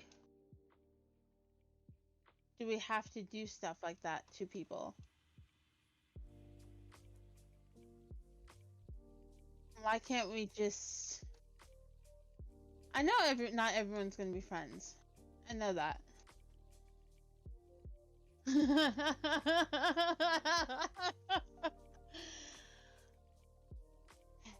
But I just, why do people have to treat people like shit? And I feel like that took a big toll on me mentally as well. That's a really good question and a really good point. And although I don't have the answer, I wish I did. Trust me, I really wish I did. I'm not one who's all knowing, but I do love doing research. Because doing research on my end does help give me, better answers that I can pass on to others like yourself, Sora, and anyone that's listening right now. It's hard. It really is. Because I can relate where you're coming from on a different point of view. I had a friend of mine, well, truly now a former friend, because I hate to say it, I was the one that ended it. Things started off good in 2007. We were hanging out, we were chilling, we were just having a good old time. And then as time progressed, it's like the smallest disagreement he would take the most offense to.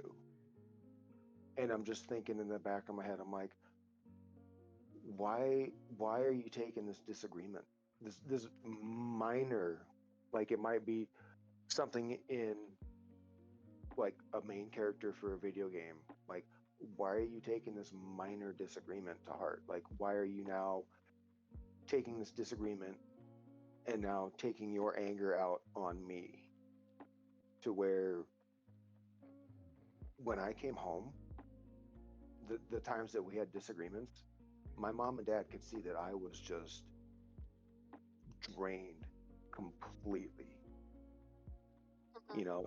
He'd be like, why am I the one that always has to text first? Why do I have to do this? Why do I have to do that? I'm just thinking, I'm thinking, I work in a factory. And this is a little bit of the later years. It's like I started working in a factory, no climate control. So if it's like 100 degrees outside, it's 115 inside. So I'm going to be physically drained. I'm not going to want to go hang out knowing the fact I just had to work in a 115 degree factory and all we have are these, I shit you not, they are called big ass fans. That's all I got keeping me cool. And my goal is I want to go home and I just want to relax. And it got to the point to where, I ended it once because I was fed up with it. Like I was tired of having the finger being pointed at me constantly. It's like, oh, you never want to come over to my place. I got to go over to your place. You never want to hang out. You never want to do this. Blah, blah, blah, blah, blah, blah, blah. And I'm like, it drained me. It drained me mentally. And I ended up ending it in late 2015. I didn't talk with him for a whole year.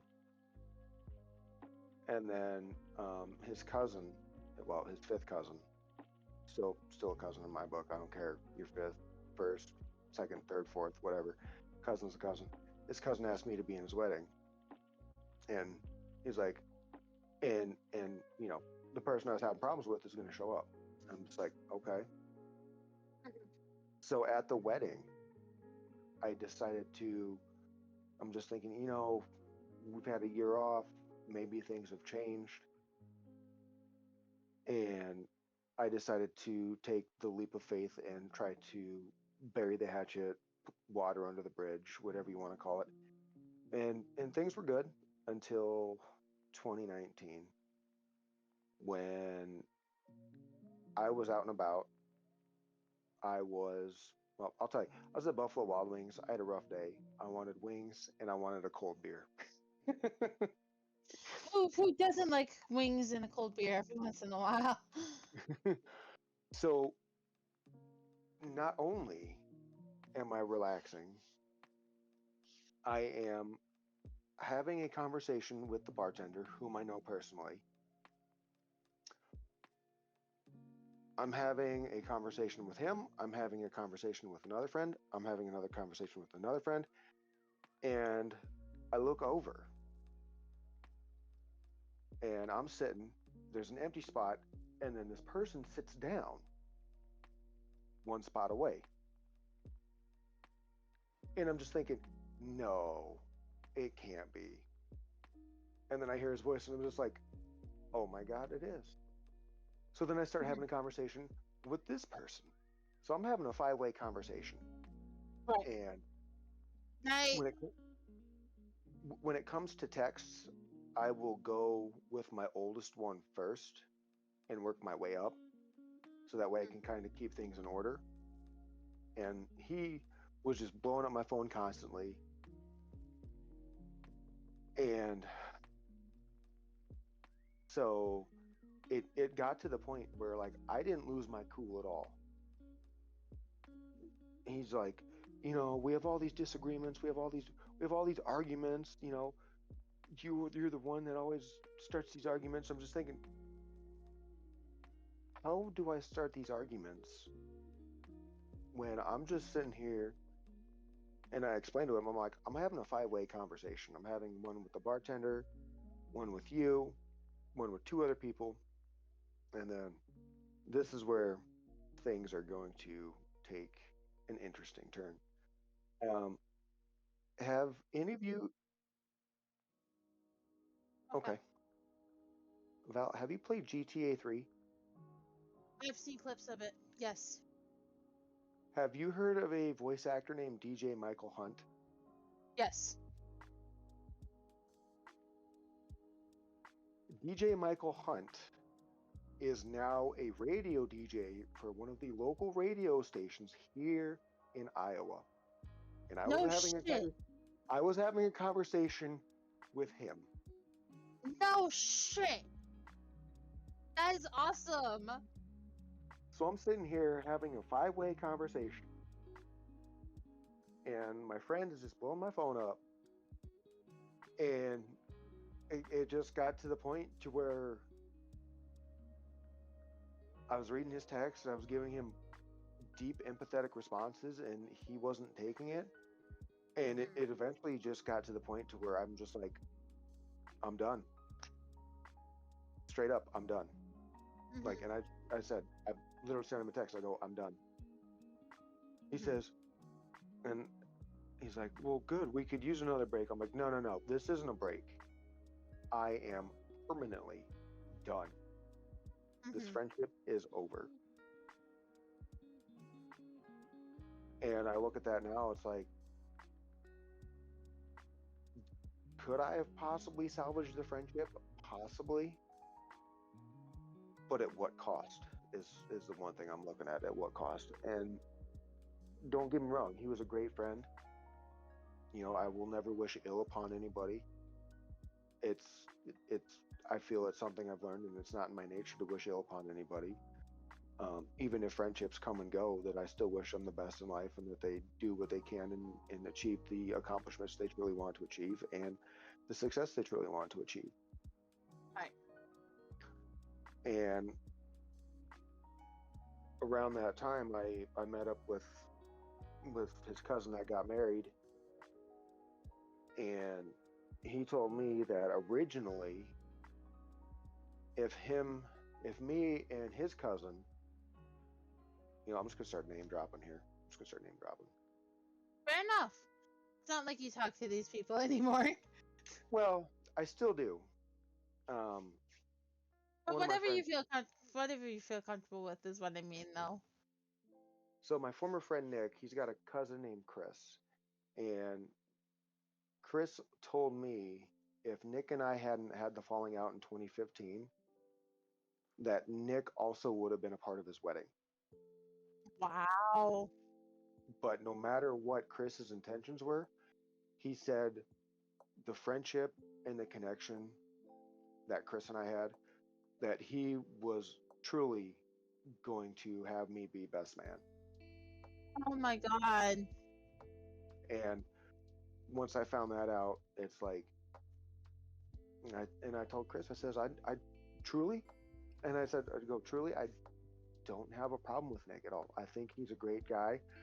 I think he is a little lost in the world, and I tried doing what I could to guide him, and I did what I could within the first 8 years before the first falling out. And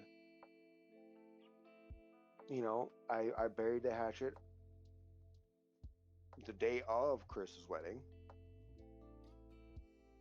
for respect, not just for Chris, but also respect for Nick and his family, so that way there would be no hostility between Nick and I for Chris. And you know, things were good between Nick and I when I buried the hatchet, but like it just got to the point to where it's just like, I'm done. Like this friendship is over. And then after that, Nick reached out to me and asking how I was. I says I'm doing all right. And he I think he asked if there's any chance of us being friends again. I says, at the way things were going, I go, probably not. I then went to say, but if I ever do see you in person out in public, that I am still going to treat you with the decency and respect that you deserve, no matter what, even if we're not friends. Because as humans, we do deserve some decency and some respect, depending on certain variables within life. Me, I'll always give a person decency and respect. And I think it's one thing that, you know, I could have blown up on Nick, just as he was kind of blowing up on me when I decided to end it. But I'm just like, I took a deep breath. I'm just like,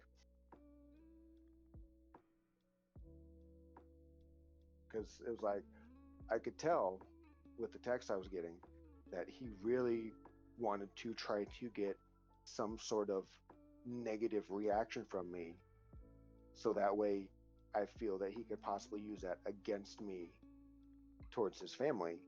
To whereas I try to keep it real, keep it simple, but also just keep it honest. And in the times that, you know, my parents saw me drained, they're like, how was it? I'm like, it was good. But it was starting to get a little too much, because it's like, he never wanted to hang out over here.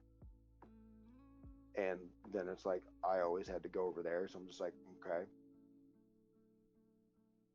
So, Go ahead. So I'm gonna get into a little bit of, and this my situation kind of relates to yours, and how not wanting to go over there, blah blah blah. And you know what? I'm done with the not name drops.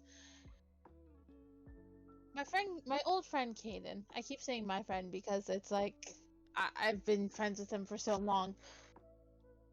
He, at this point, it was so much to the point where when I tried to make plans with him, it was like, no, nah. I have something going on, or I have something this, something that. And going back to how I was blocked the first time, I was blocked for forever. Because he had some situation going on, whatever, blah, blah, blah. We didn't really talk, blah, blah, blah. So we unblock, we start talking again, we start hanging out, kind of like your situation. The name drop. Yeah, Panda? Yeah, Panda, you learned good? You listening? You eavesdropping? I just get a Discord message. The name drop. Wow. Yes, the name drop at this point, and if he sees this, he can deal. It's not like we're friends anymore. Um, but it got to the point where whenever we tried to do anything, or I tried to suggest anything, he didn't want to do it. So it was also to the point when, and this had kind of started about that year or whatever, when my stuff started cutting off at a certain hour and I didn't have free reign over what time I was up anymore or whatever. Things were good for a while, and then things kind of went downhill. We didn't really talk. We didn't really play anything. I was focused on you guys. I was focused on playing with you guys. I was focused on D&D. I was focused on Twitch, that kind of fun thing. But it was to the point where he got very controlling. And some people, and I don't know if you had this same situation with your friend, some people get controlling in situations and think they can control people, and then when in reality, everybody is their own person, and you can't control people no matter how much you want to.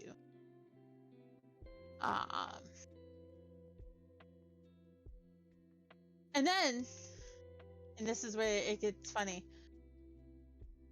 the message he sent me to say goodbye was this old Shakespearean shit. It was like full on Shakespeare. It was like, okay, why are we talking in Shakespeare? But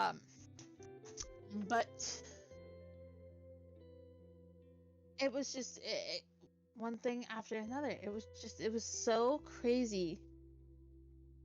And I wish things would have worked out the way they did, that worked out better. But I see now that things aren't really ever going to work like they used to. And that's okay. Because he told me, and hang on, I'm pulling up the text. There was one text specifically that kind of made me laugh. Yes, here it is. My most beloved Valeria didn't even spell Valkyria right. With a heart laden with grief, I must bring our communion to its end.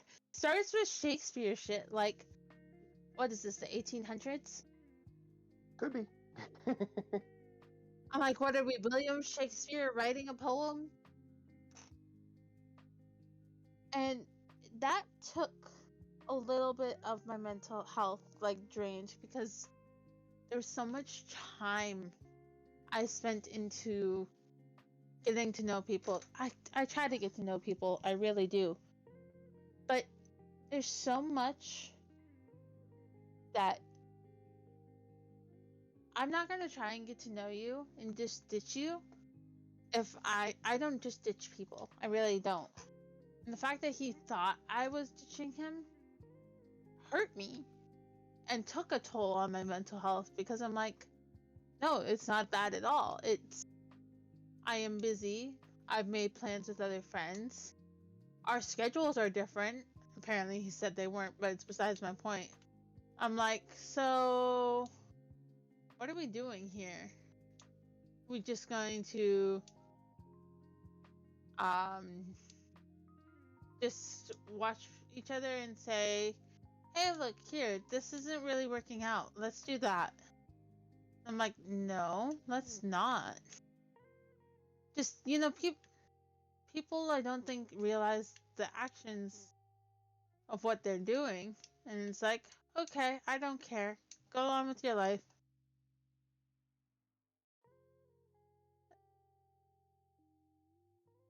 And it's unfortunate that friendships have to end in the way they do sometimes.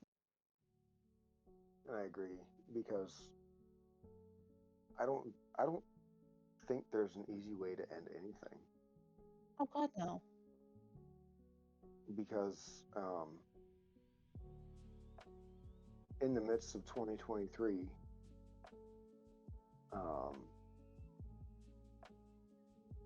I was going through a lot, and I personally wasn't going through a lot. I was actually helping a friend who was going through a lot. Um, he was dealing with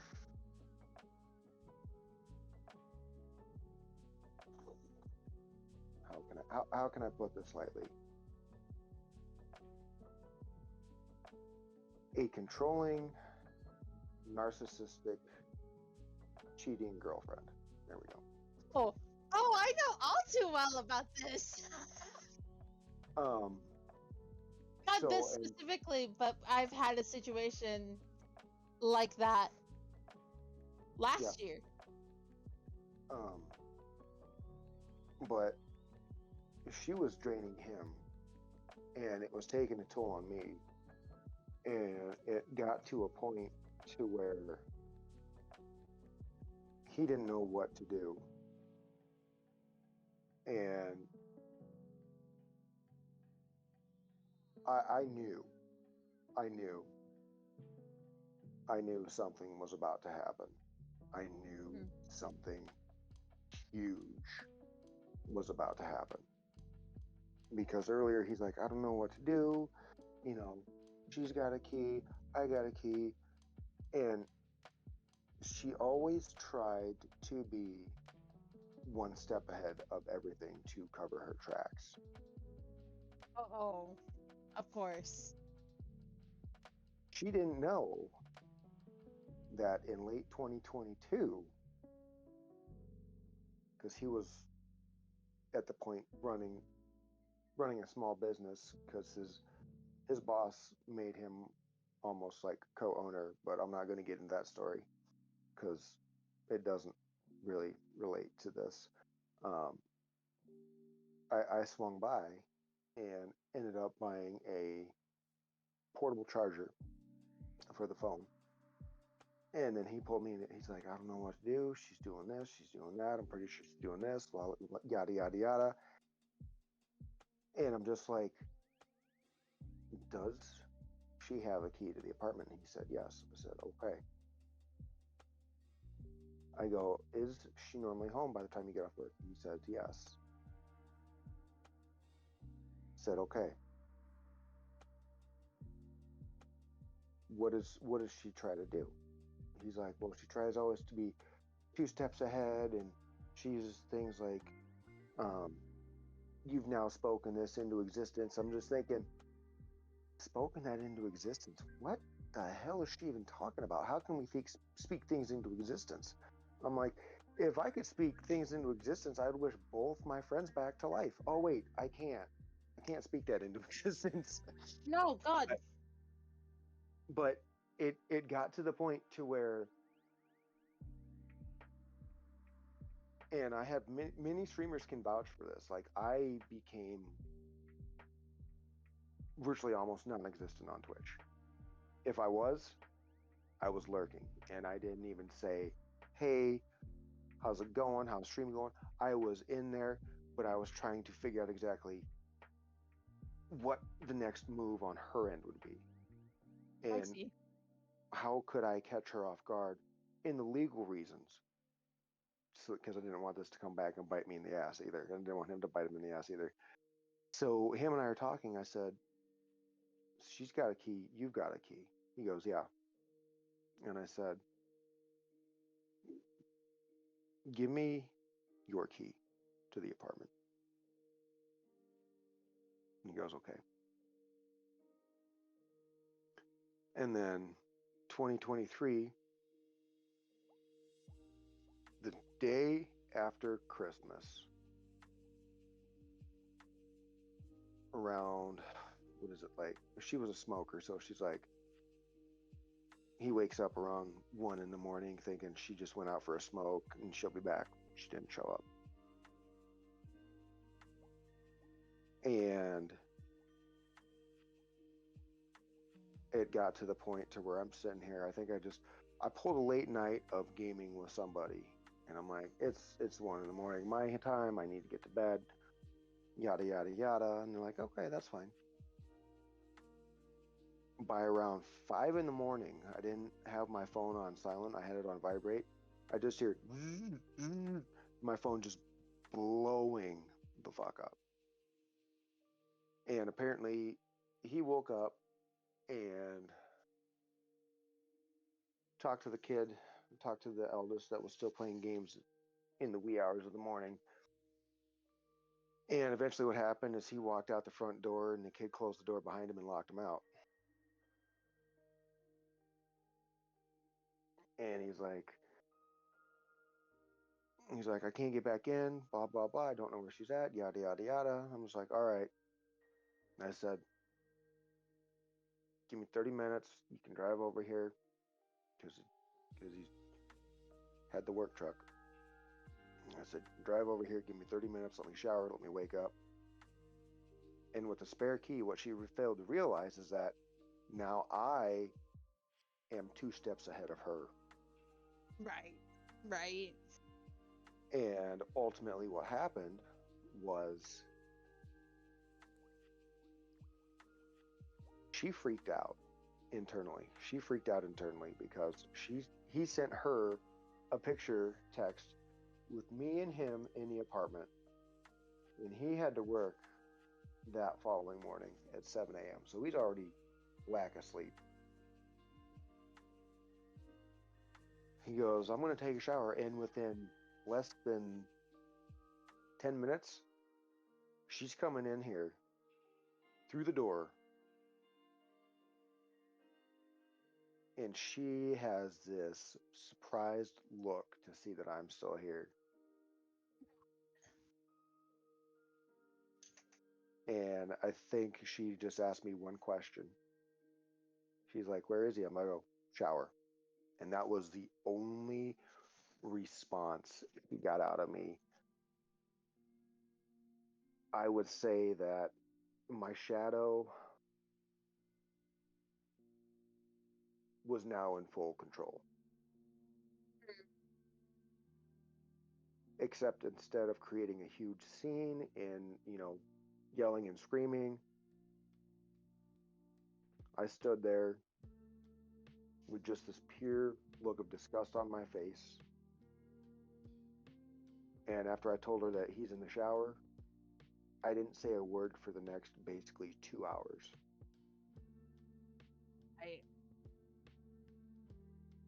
And apparently it terrified her.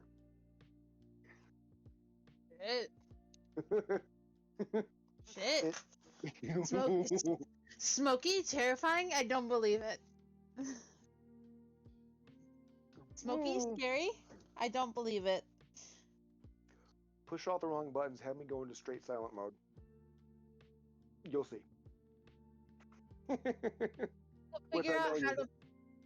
So figure out how to push your buttons is what you're saying. Not all the right ones, all the wrong ones. Enough. So figure out how to push your buttons, get you angry, and then find out what happens next. Fuck around and find out. Pretty much. And he had a car at the time, a spare car that he was using. And he's like, well, I don't know what to do. Yada yada yada yada yada yada yada yada yada. And she's trying to start an argument, and I says, you're gonna remain calm, you're gonna remain strong. And I'm saying this in a low voice to where like she's running back and forth in and out of the rooms. I'm like, you're gonna remain strong, you're gonna remain calm. Because the moment you show any sign of anger towards her, she now then can come back at you and say that you're in an abusive relationship, although she's the one doing all the damage. Because that's how court systems work. So Right. my shadow was just like, all right, I'm pissed with her beyond belief. But now how can I help my friend who needs this problem solved. And it got to the point to where it's like, all right, well, you use the work truck, find a way. And this is where like the darker side of me started kicking in. It says you need to find a way to have her leave the apartment on her own, so that way she can't go to the police saying I'm in an abusive relationship, he kicked me out, yada yada yada, and then she can weave this story. If you can find a way to have her leave on her own, then you're going to get the upper hand. He goes, I don't know how I'm going to do that. I said, you're going to do this. She's going to trade you the apartment key for your car key.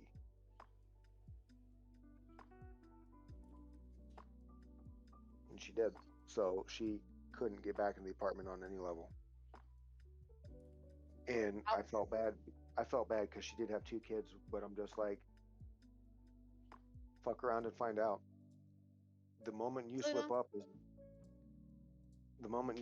is the moment someone can gain the upper advantage and can do it the right way.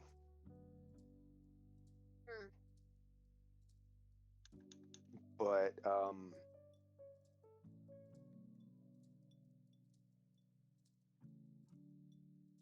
I was about ready to tackle her 2 seconds in and pin her to the floor when she walked through that door. Oh, jeez. And that's a side I never want to see again.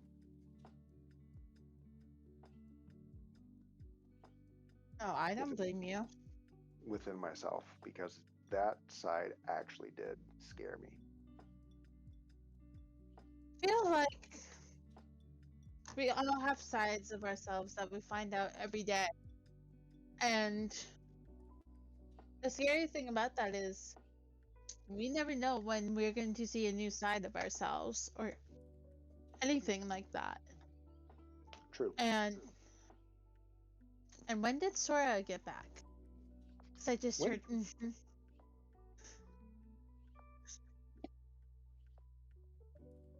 You're good. When the hell did you get? Talk about jump scare. Oh, Sora's back.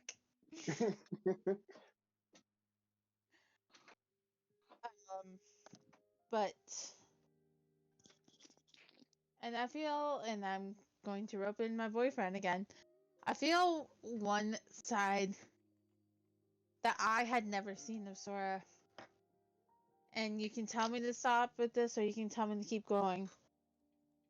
Was it a year ago or 2 years ago? That night where I was stuck at work because I had to call the cops.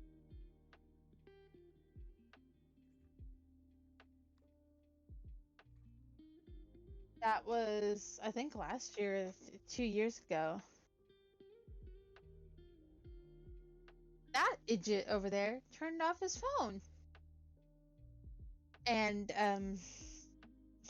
let's just say had some things that I did not like that he texted. And I had never seen that before from Sora. It was like a literal snap. And I had never seen it before.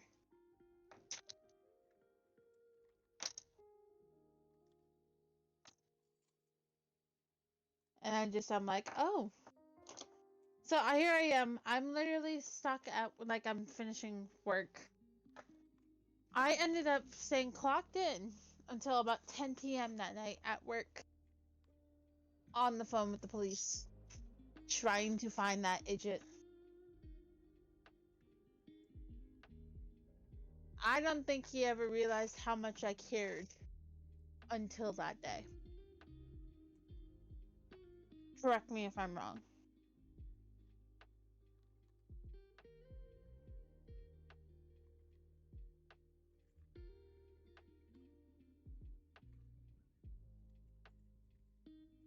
I'm going to take the silence as a you're not wrong.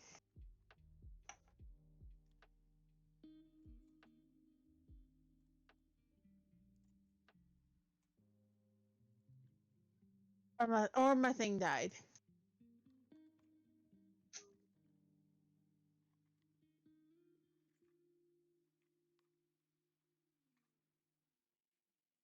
Someone getting sleepy.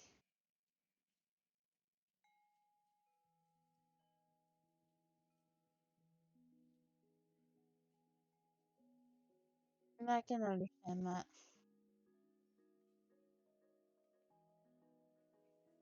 I can understand that. We didn't say this was going to be an easy one. No. We did not say this was going to be an easy topic of the night. And it's quite a topic to bring back the discussions again. Because, again, and like Smokey said, I think around the beginning of the night, something he said clicked in me that I wanted to bring these back. And this is never an easy kind of conversation. I know I might seem cool and collected, but it hasn't been easy for me. And I'm sure it hasn't been easy for Smokey or for you either. No. But closing statements, I think. Does anybody have anything they want to add or we need to cover beforehand? Because I think we got a pretty good conversation in here.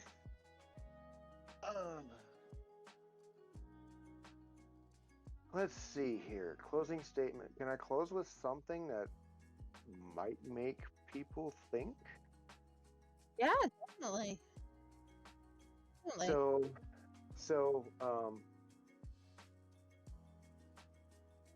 Val, as you know, we were talking back and forth about this, and I was listening to Tools 46 and 2 prior to hopping in the VC. And the reason why 46 and 2 holds a special place in my heart, and why Tool's second album called Anima holds a special place in my heart, is because it actually correlates with the shadow. How we can find light even within the darkness. And I've had a few friends try to get me into Tool back in the day, and it didn't really click until I heard the song 46 and 2, because it's literally about the shadow and how what we can do to change our shadow within us, and how we can face our shadow and learn to integrate with it. And the actual final closing lyric for the song is, "See my shadow changing, stretching up and over me, soften this old armor, hoping I can clear the way, stepping through my shadow, coming out the other side, step into the shadow, 46 and 2 are just ahead of me." And I think the reason why this hits so hard is because I think there are two different types of shadows. There's the shadow that we suppress and put all the negative energy in, and if we don't learn to control it, then it ultimately does take over our lives when we least expect it, and we do things that we don't realize that we've done.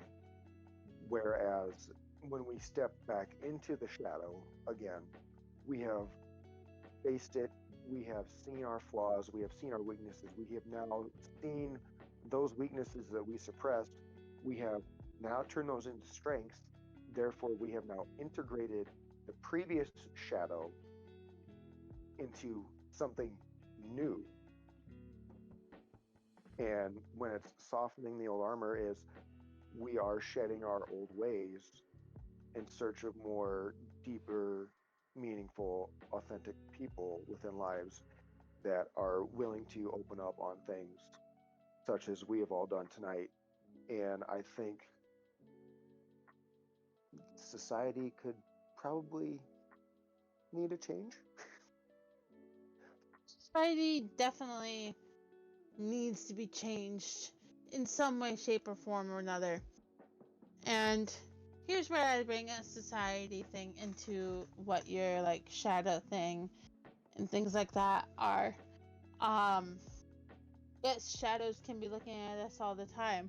And I didn't really even think of things like a shadow until you said it tonight. And it kind of makes a lot of sense. Um, and one shadow, at least in society, and this brings back what I said earlier about looking at people as in you don't have disability or disability. Well, you don't have disability. You don't have disability, or you don't have this disability, or you don't have this, or you're making it up in your head and you just need to move on. Um, Society needs to change in some way where people don't say things aren't real. I would agree. Because people make up crazy theories all the time. People say things that are just, it's like, yes, there's this, there's that. And I'm like, maybe there is, maybe there isn't back then. We have, not us specifically, but humans have been around, God, since cave period, since dinosaurs even, probably even before dinosaurs. But there was different ways people looked at each other. I don't want to even know. God, I don't even know how people talked back when we were cavemans. Was it just grr, grr, grr this, grr, like, I think. Oh, go ahead. we will never truly know.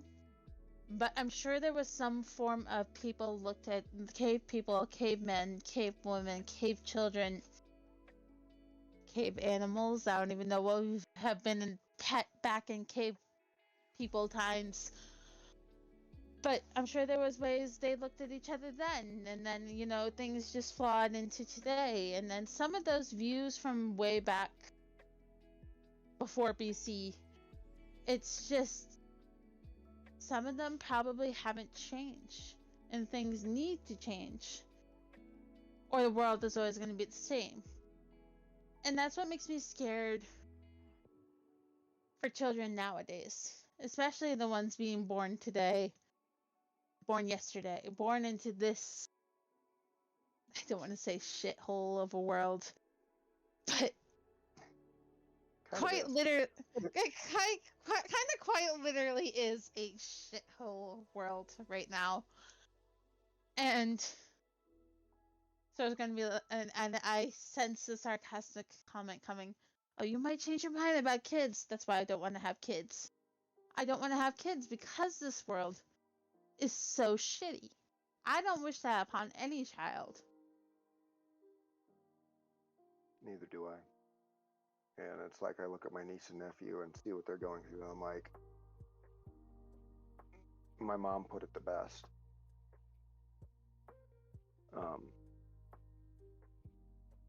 It's, you know, I'm going to mom's home, or I'm going to mom's house, or I'm going to dad's house. Like, there is no longer a home, it's a house. And I think home is where everything begins at. I also think it's very sad. And this ties into the society thing. So many people date, people break up, people get married, people divorce all the time. But and I'm using myself as for example, I am one of the few lucky families that mom and dad are still together to this day. Because not a lot of parents stay married or stay together or stay living in the same home. And when I look at that, I feel bad for those kids because sure you'll get double of everything. Sure, you'll get 2 Christmases, you'll get 2 birthdays. One might be better than the other.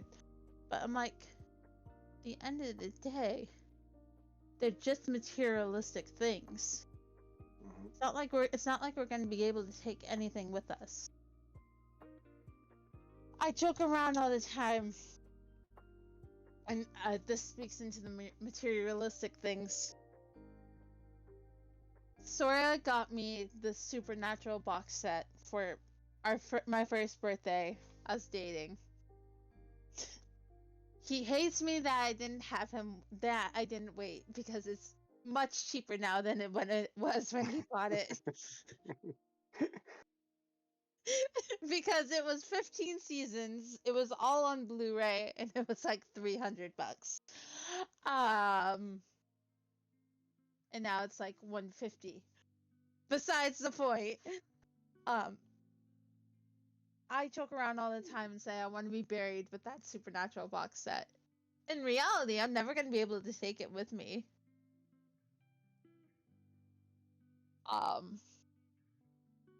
But I just wish a lot more people would realize some things that you do with certain people affect the kids. And kids shouldn't have to deal with such a shitty world at the age of 10 or the age of 5 or even the age of 2. Not that they're going to really remember the world at the age of 2, but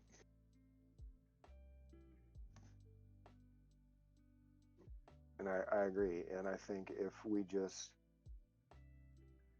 I think if we just stop listening to all the noise and focus on ourselves and face our own shadows within ourselves, that ultimately, that if everyone were to do that, could make a phenomenal, and I mean phenomenal, change for the better.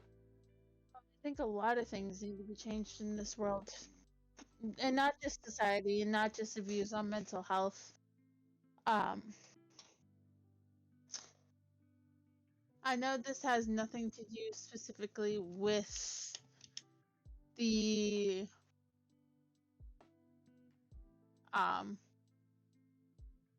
gent of like society or mental health and stuff, but even the fact that like people don't take care of our world, even like a great example, oh Jesus, ads, because I'm monitoring on TV and it's the Last of Us ad, emotional damage.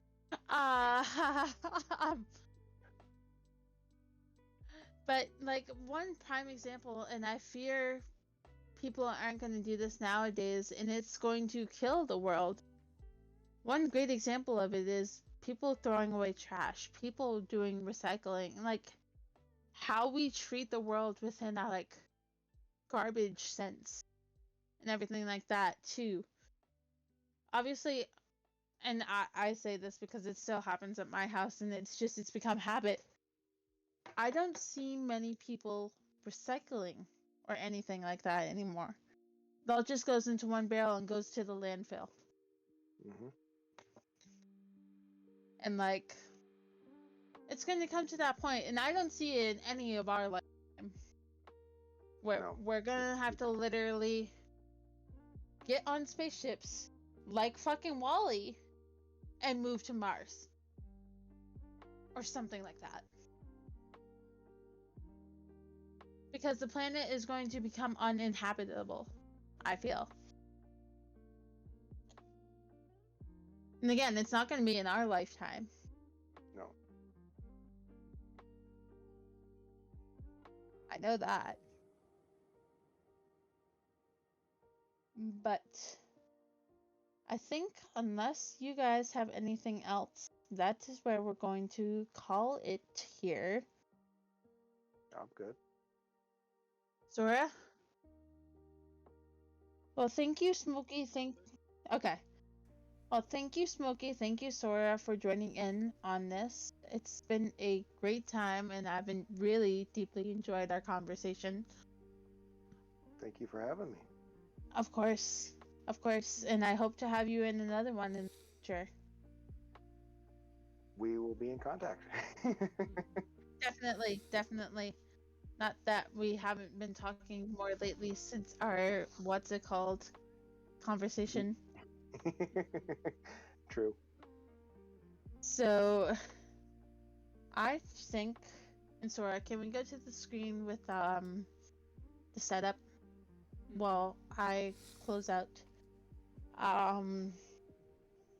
We'll definitely have to do more of these because I'm really glad I brought this back because it's a sense of why haven't I been doing these? And it's a much different pace than just always just Dead by Daylight. Not that I don't think people enjoy Dead by Daylight or anything like that, but it's something completely different. True.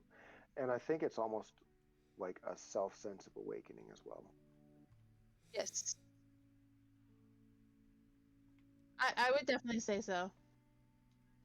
Because if I don't keep doing these, like, it's almost like a why haven't I been doing these kinds of things, and like why not just sit and have a conversation like we normally do as humans, even though it's not face to face like a typical normal conversation. Mm-hmm. It's still a conversation. But I think we are going to find someone we can raid out to. So let's see. Who is on? Who is on? While I find somebody, just keep in mind, guys, like Turf posted, we are not licensed therapists. So don't take this as a yes, this has been us talking about our own personal experiences, but we are not licensed therapists. Users on Dice Roll. Users on Dice Roll. Oh, I see that. Stephanie is on with Fortnite.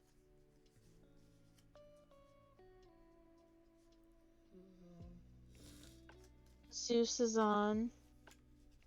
Zombie Kitty's on. Zombie Kitty's on. The Master of Dungeons, who's also playing Vecna. That's funny.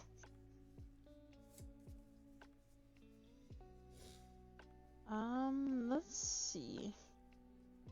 Why don't we go raid Zeus, who is doing, ironically, Dead by Daylight. But we are going to go on over and raid Zeus, who is playing Dead by Daylight, the Blood Moon event. I will not be on tomorrow. Sorry, is it Vecna or RTB tomorrow? RTB. It's RTB. So okay, so we will be live with that one. Yeah, we will not be live tomorrow. Another quick note. Now normally I have a schedule of 8:30 to midnight. I start pet sitting tomorrow. So we will definitely be going well past midnight. So schedules will not be accurate next week, but it's all good. It's all good. And can we also say, and Smokey, I know you see it on stream, can we just laugh and say that is not normally how my setup is? It's not, but I like it. It is not, but one day we'll have it set up like that. One day, that's the goal. One day, that's the goal. But we are going to go on over and raid Zeus, and I will see you guys in the next one. Love you all. Have a great night. Can we go on ending for a few seconds?